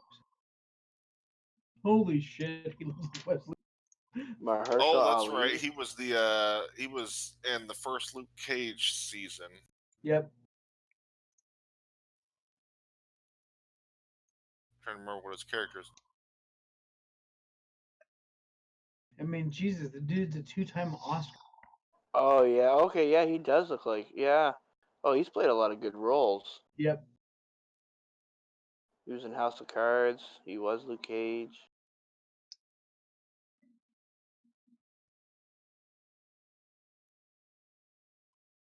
Oh. Oh, like Cottonmouth or something like that. Yep, Cottonmouth. Yeah. He also did a Spider-Man movie. Yeah. In the Spider-Verse, he did a Yeah. voiceover. Played Uncle Aaron. That was something that I enjoyed from the fact that that Miles Morales, his uncle, was the gun dealer.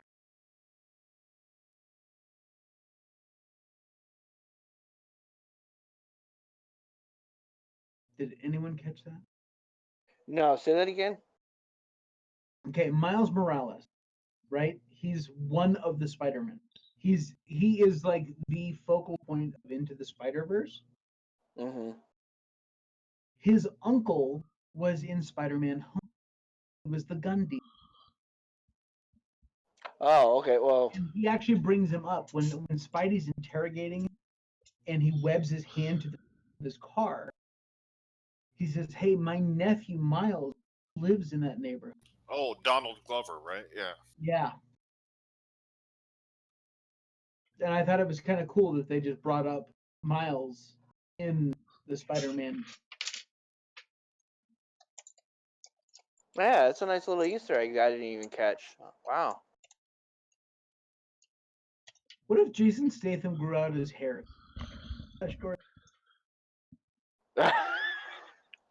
He's just as old as the rest of them. I don't know if he could grow out his hair though. Yeah, I, that hairline's pretty receded. yeah, I'm guessing he's got the same hairline as me.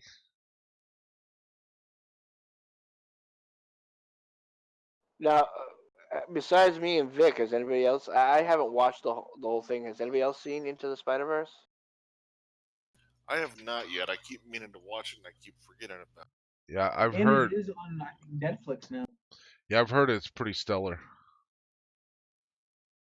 Apparently, I haven't gone back to, but apparently Spider Gwen was a cameo in End. I haven't actually seen the footage though, so That's the female spider, right? The one in the black and white costume. hmm I haven't seen Endgame yet either, so I've seen Endgame. I just I haven't gone back to watch it again after I heard that she had a cameo.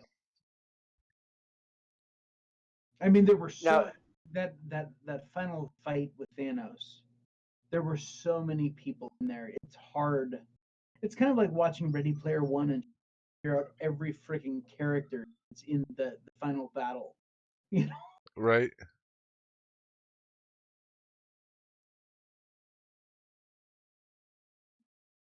Think I'm gonna have to buy that movie. As much as I was trying to hold off.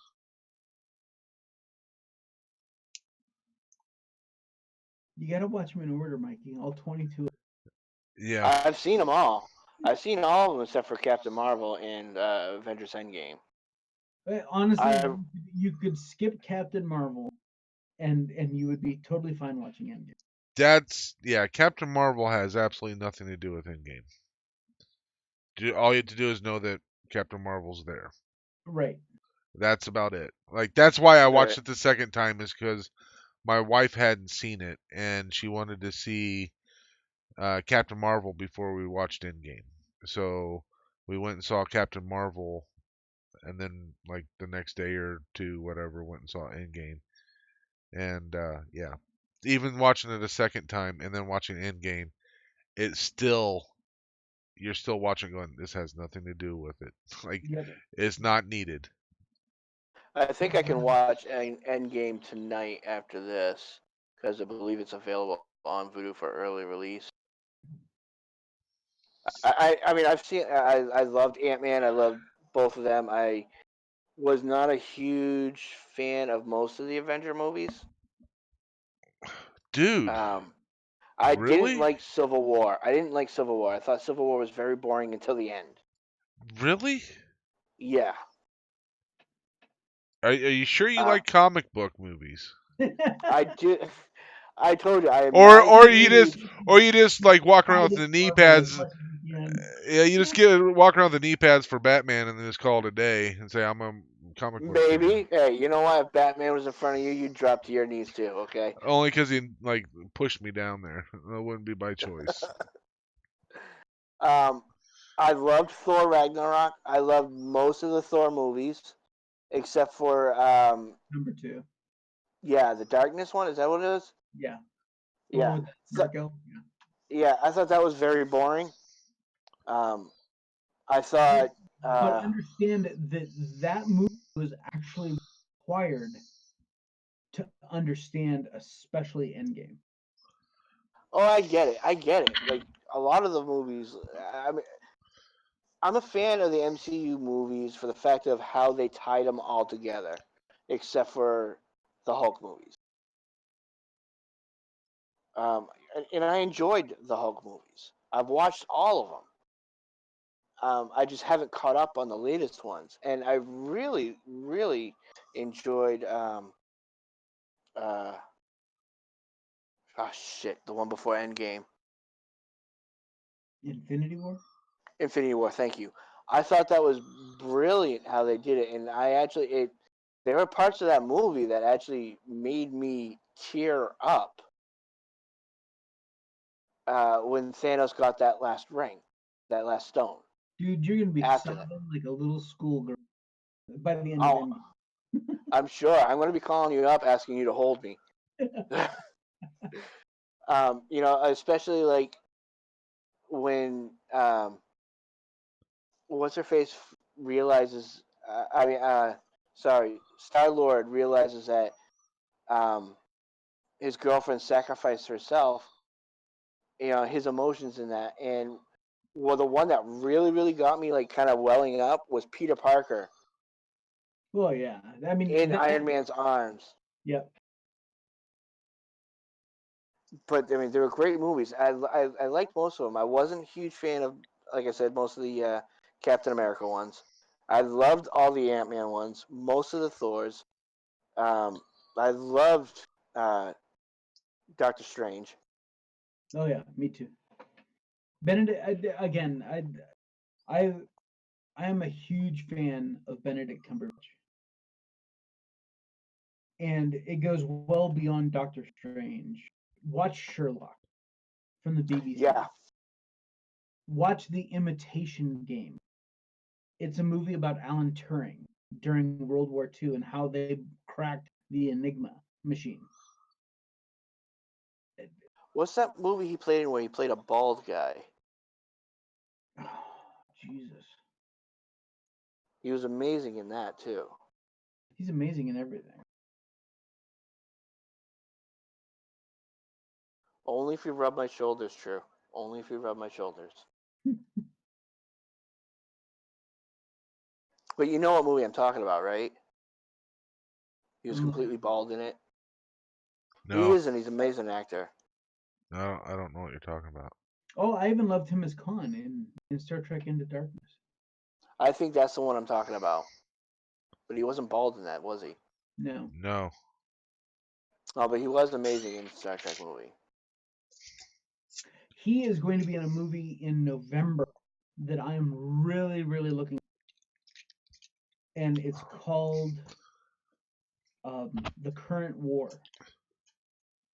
And he plays Thomas Edison. Ooh.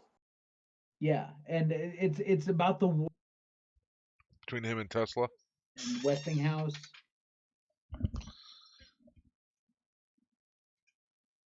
That is going to be a great movie. That kind of reminds me of, what is it, The Prestige? Oh, I love the. Nikola Tesla's Yep. made the machine. Oh, that was a great movie.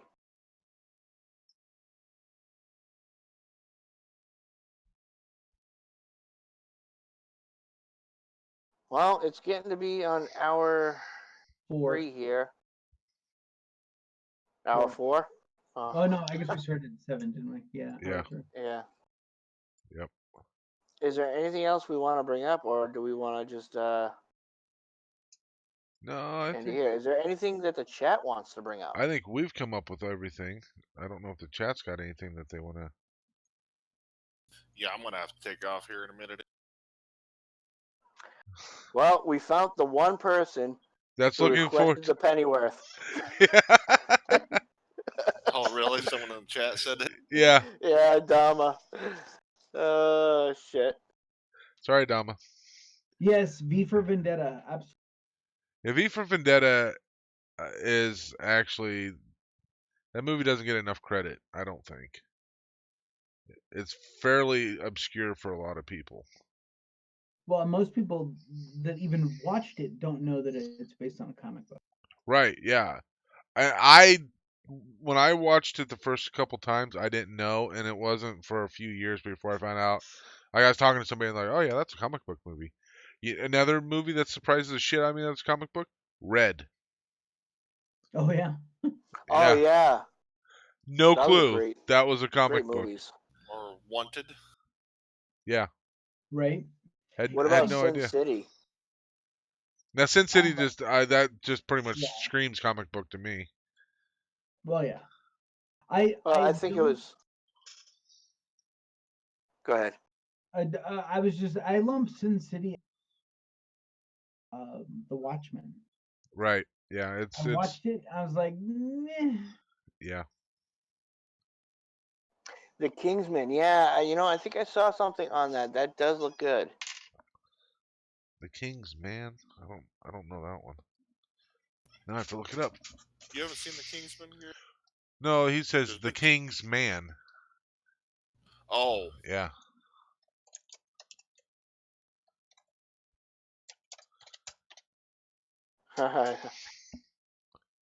Yeah, I don't know that we should redo. You cut out there, Vic. Say that again. I don't think that they should redo V for. I think they just need to leave that I as think it they was. yeah, they did. I feel like it was done right the first time. Oh, Kingsman. That's a movie that's been out. It's got a sequel No, to it. the Yeah, that King's is. Man is a prequel to The Kingsman. Is it? I think that's what Fallout's saying. I've seen the Kingsman, Oh, the British movie, and they had it's like a spy movie. It was fucking hilarious. okay. Here's what IMDb says about it. All right, Hawk. Have a great night, bud. As a collection of history's worst tyrants and criminal masterminds gather to plot a war to wipe out millions, one man must race against time to stop them. Pretty small little narrative there. Thanks, Hawk.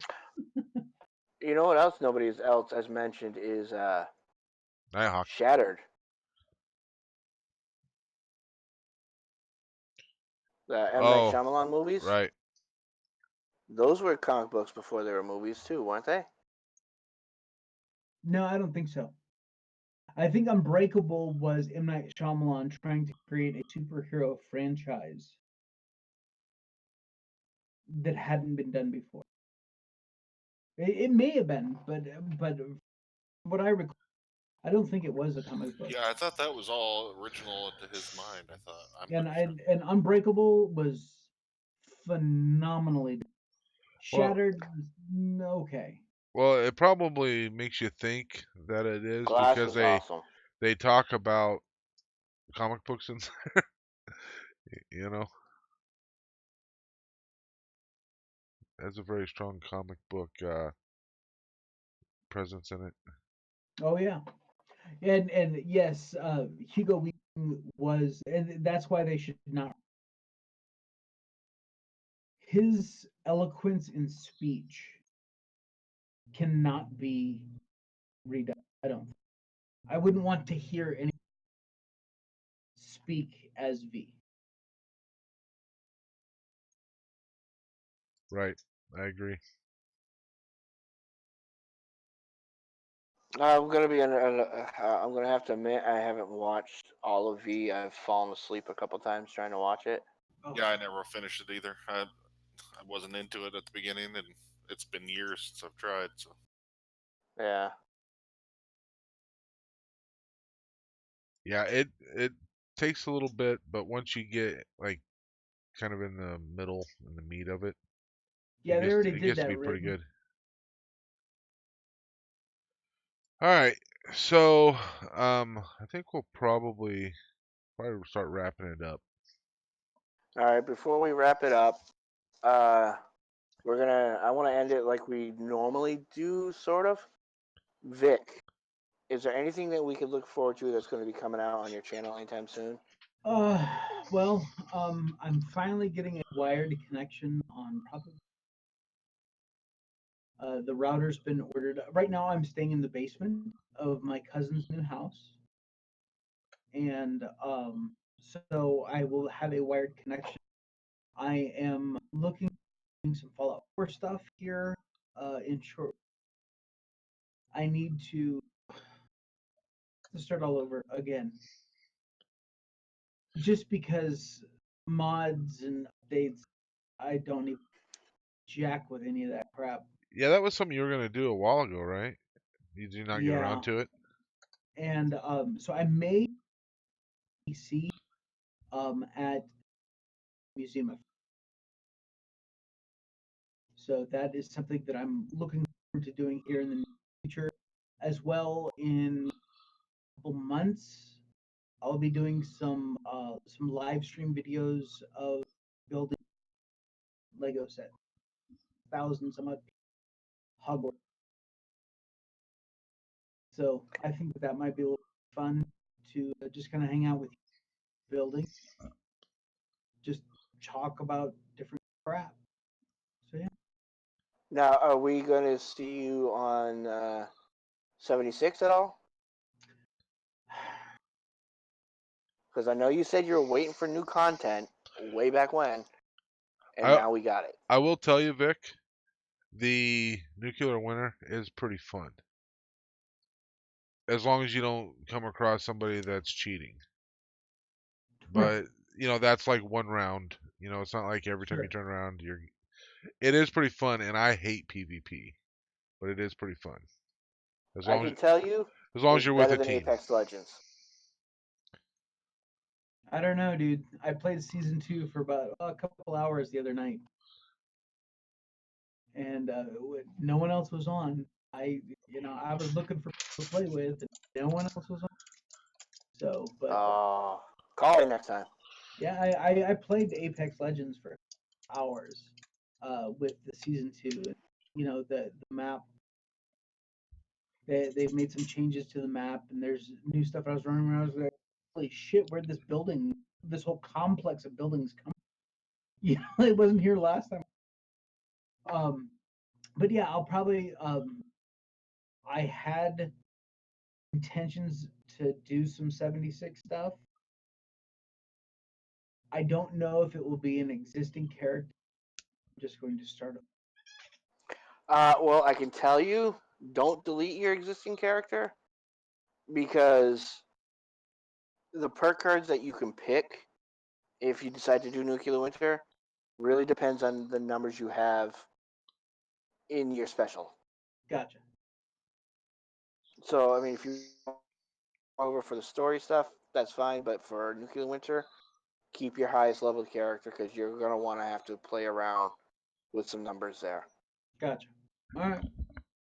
But yeah, I know that private servers are coming soon. Are they? Yep. Yep. Now the question, of course, the big question is, because I guarantee they're going to charge us for it. So, Oh yeah, I'm sure they will. but here's the thing: I was actually talking today when I was driving because I was actually in voice chat for several hours looking for people to talk to while I was driving. He was the only one who was able to connect with, and he had a good point, and it's something that I thought about too. We don't all need private servers. So on Xbox, if one of us paid for a private server and everyone else that plays throws a couple bucks their way. Pay on PC, same thing. One person, Gary, decides to pay the monthly fee, and we all throw him a couple bucks on PayPal every month to pay for that private server. Then it may not be that bad of a gig. I mean, if it costs you $3 or $4 a month, but you don't have to worry about asshats running, that might Right, be and you know what? It's funny you say that because me and Volgro were talking about the same thing for the PS4. right. So, it. Now they're still not fixed the whole bringing mods in, but we knew that we needed private servers before they could introduce. Right.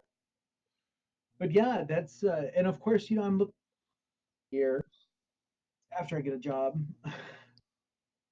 So this may not be the last move that I make. If I find a job in Nashville, then so it's only 3 hours for me. Which is Yeah. too Nice, far well. to do some commuting, that's for sure. Yeah, definitely too far to do commuting, but I'm liking this area. I like the vibe of this area, and the weather's nice. It's not as hot or as humid as Texas.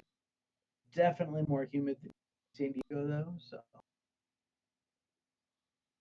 but yeah, that's where I'm. Awesome. Well, we're looking forward to seeing more content from you. Gary, what about you? Well, I just started my Sid Meier's Civilization 6 series. I think my third episode of that just dropped today. So there's that. I still, one of these years, want to do the Millennium Falcon build. But the biggest obstacle to that is having the workspace where I can also set up a camera that's, can record it is the biggest thing. I probably would have had it built by now if I didn't have to try to do all that stuff. Is that the big one? The Yeah. 7,000. Nice. Yeah.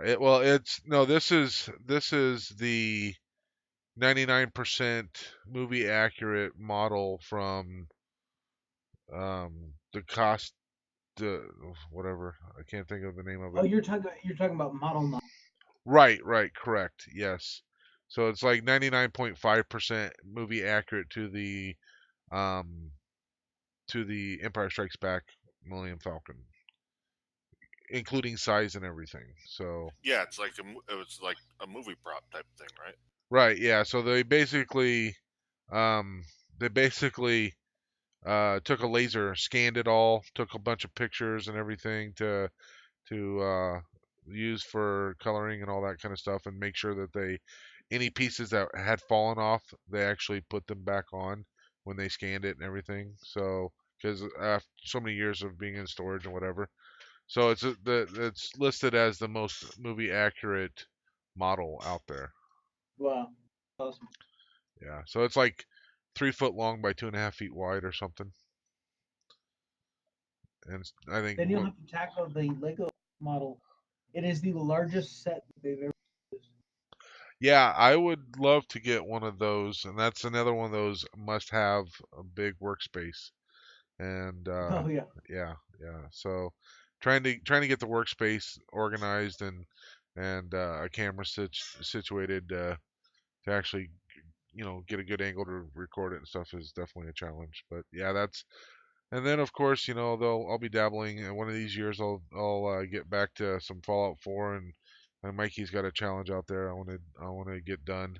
Gotta find a good spot for that, and then 76 stuff as I get to it. So yep, that's what I got going on. Oh, eventually I'll do Fallout 1, finish that series. Kefull, you have any plans for YouTube, or are you just too busy? No, I don't really have any plans for YouTube. I watch YouTube all the time, but I don't have any plans on making videos. Make sure you look up Quicksmoke on YouTube. Could always use a he sponsor. he doesn't even watch my stuff. I'm subscribed to your channel. That's true. You're subscribed, but he almost watched the You Star did Wars better. thing. He said he almost watched the Star Wars thing, but I think you were home at the time. So trying to get my Well, dad to watch would have been a challenge. Yeah, if we'll have YouTube up on the TV on the PlayStation and scroll through things to watch. There's certain videos my dad likes to watch, and I'll come across. I'm like, hey, there's Gary's channel. He's like, nah, so we're not watching it. All right. Well, hey, How if about you just you? want us describing me, I got some really good stuff coming up. I have my last episode of Something Strange in the Commonwealth coming up within this week. I'm going to end that series. I have a very special video. Um, I'm not going to give any hints about it, but coming up in mid-August, and then I'm going to go back to this old wasteland. I'm going to do some more builds. Uh, I've been doing a lot of co-streaming with G4. We are going to be doing Borderlands 3 together, as well as the new Call of Duty. Nice. Oh, And and let me I'm say that I was supposed to be in visiting the neighbors Meet show, Your Neighbors. Yeah. and apparently he lost all of the conversation. So we have not yet been able to reschedule a time where we sit down and have that conversation again. That's definitely an unfortunate thing. Oh Yeah. yeah. And unfortunately, he's been battling a sickness Mm. this past month. So he's really sick again today. We're hope that he feels better real soon. Oh, and now that I am a 2-year subscriber to Game Pass Ultimate for Xbox and PC, as new Microsoft exclusives come out, I will definitely be covering some of those too. So Nice, nice. I actually might end up doing $100 for 2 years. That's not bad. No, considering it's $15.99 a month, Yeah. and they have no annual plan. I got a Vault girl who's trying to convince me to do a Let's Play series on The Last of Us. Oh, nice. Probably gonna do it. Probably. 95% positive I'm gonna do it. You should just do it. Just do I'm, it. I'm probably. I'm just saying. I'll Just do it. I'll do it. And I streams every Saturday. If you're not aware of that, I stream 76 every Saturday, and then a couple times during the week, depending how I feel. Yes, Vault Girl, the whole game. I'll do a Let's Play on the whole game. Is there anything else anybody wants to promote? Somebody did ask Gary, what is going to be on the next panel? Do you have any ideas ahead of time? I do not. Sometimes I have to, have a dream about it and go, we should do a panel on that. Somebody did recommend earlier that we should do a a Lord of the Rings panel. Lord of the Rings panel, which might be interesting. But I can tell you I'll be there, but I know not much about it. I thought the Lord of the Rings was very boring. Did like the Hobbit. dude, I'm totally unfriended. how do you live with yourself? So many things are so fucking boring to you. Oh my god, man. Civil War's boring. This was boring. That was boring. We just found the one person who didn't like Lord of the Rings but preferred the Hobbit. Exactly. I know, huh? Oh, I thought Lord of the Rings was like a there was walking one simulator movie. There was one out there. Oh, he lives in Yeah, Vermont. I wasn't a big fan of Lord of the Rings, but Wow. I did watch them. I'll have to, if we do a panel on it, I'll force myself to watch them again. I'd hate to bore you. I watched it in theaters, Jeez. and then I bought the extended collector's edition of all 3 films. Oh yeah. Yeah, I can't watch them now without watching the extended editions. Oh yeah. Yeah. Like 3 hours wasn't enough the first time. We have to add more. No, You know? It's like Wow. we got to add an extra half hour, please. And it's mandatory. I'm with Kefull. You have to watch the extended version now. Like Yep. you're doing yourself a disservice if you're not. Can I just say, look at chat, just chastising me for saying that. That like I Was think saying that you enjoyed The Hobbit?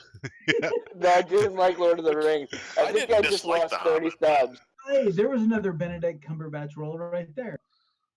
He played Smaug. Oh yeah. oh yeah. Did he? Oh wow. Yeah, he was the voice of the dragon. Yeah, how you could not like Lord of the Rings. Wow. I mean, I'll give you the first movie. The first half of it's slow, Right, right. but after that, I mean, there's times where I go back to watch it. I'll just like when I had it on DVD, I would just start on the second DVD of the first movie and then go from there. I thought they were very brilliantly filmed.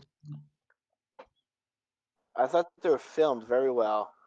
The battle scenes were great, but I don't know. The story just wasn't there for me. But I really did enjoy The Hobbit. Now, I can't give you too much of a hard time because my mother has been known to fall asleep in the middle of certain superhero movies. And it's like, how did you fall asleep in that? It's like nonstop action the whole time.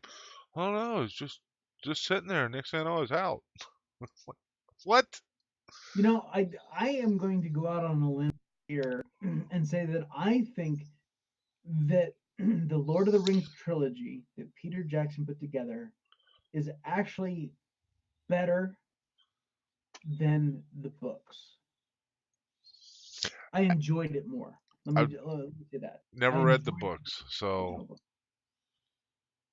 yeah, I wouldn't be able to make that judgment. If the movie follows the books like pretty much lockstep, I'm gonna probably enjoy the movies better because of the visual aspect of it. Sure.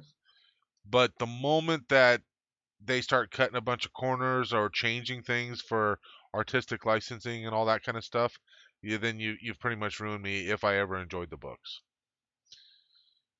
Oh, absolutely. And that's why Peter Jackson, that's why there's an hour added to the director's cut of this, Right?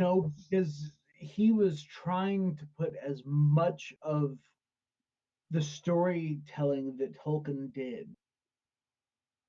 into the films. And especially with American audiences in their seats for 4 hours in a movie theater. You can do that at home. Right. People can pause it, they can go to the bathroom, they can get more snacks, like that. But yeah, I understand why they did it, which is why I only watch the extended editions now. There's But not enough time in the day, sir. Sorry. I've done it. That's a full day right there.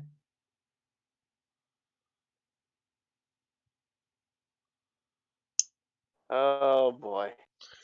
All right. So if you want to email your hate mail, it's local4pack@gmail.com. Luckily, that will not get to me. Yeah.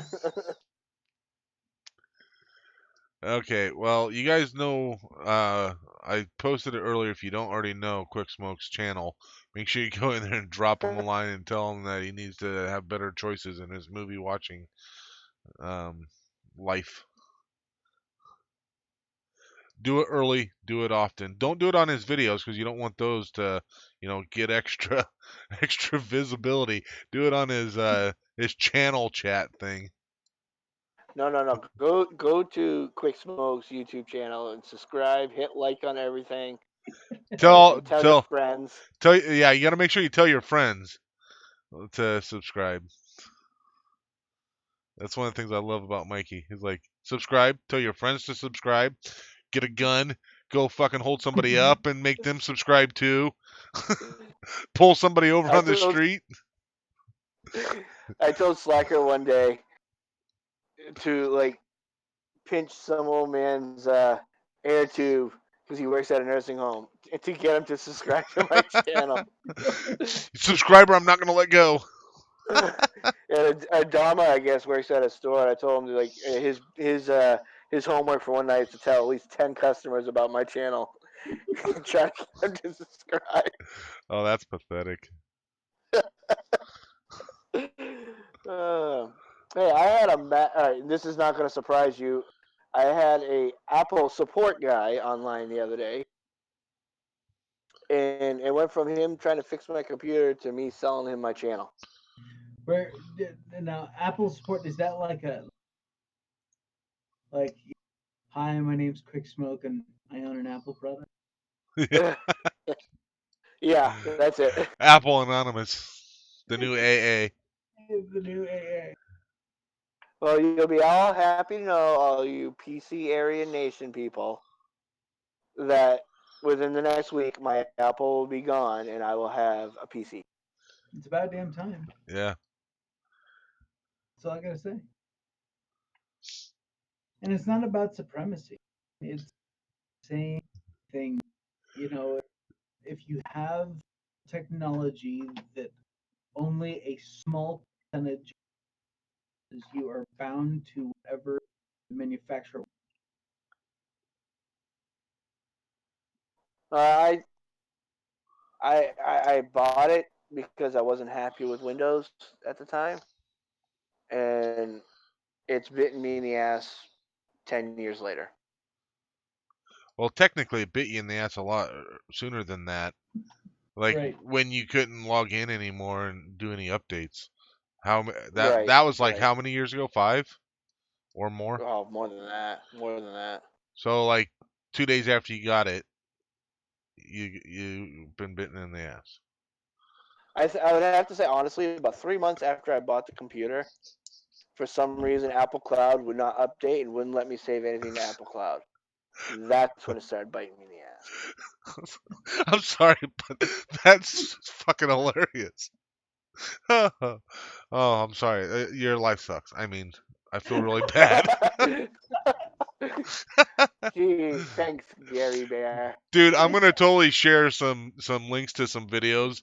There's a channel called Viva La Dirt League, and they do a lot of Dude, those guys are fucking hilarious. especially their later stuff is all about like mocking games and stuff. But some of their older stuff, they have this running theme where this guys keeps coming in wanting to buy. They supposedly work at this tech company or like this tech store, whatever, like over in New Zealand or something.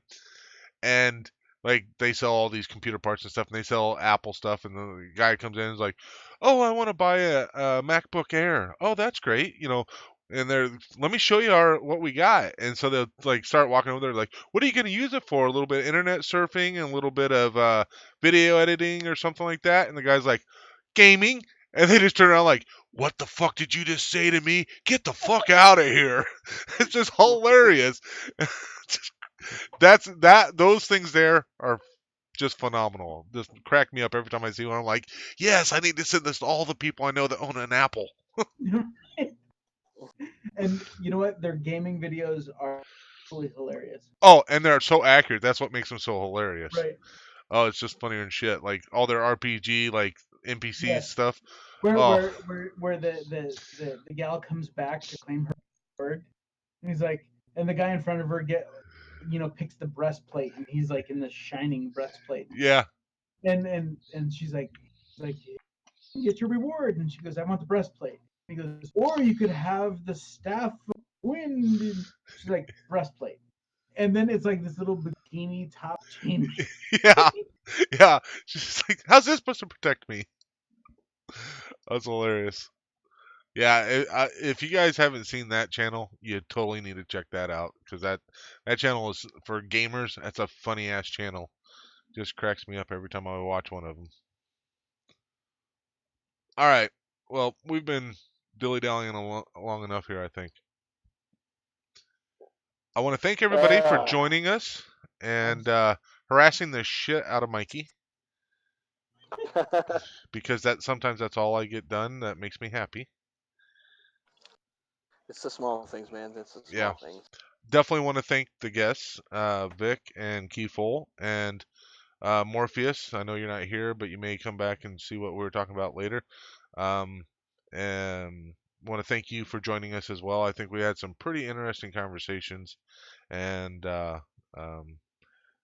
it's always fun to get in here and chat with you guys, and then chat with the chat and all that kind of stuff. So that's all for me, Mikey. Shit. What have you said that I can't say? Thank you, everybody. I want to thank Vic for taking time to come in. It's been a while. We all miss him. Everybody's always asking me, "Have you heard from Vic? Have you heard from Vic?" Well, now you guys have heard from Vic. That's right. And I want to thank Kefull for showing up. First time meeting you. Awesome, dude. I would love to have you back on again. Sure. Morpheus, thanks for showing up. And chat, thanks for chastising me about Lord of the Rings. I will go watch it, and next time I'll say I loved it. Liar. Awesome. All right, thanks everybody. Have a good night. Good night, all.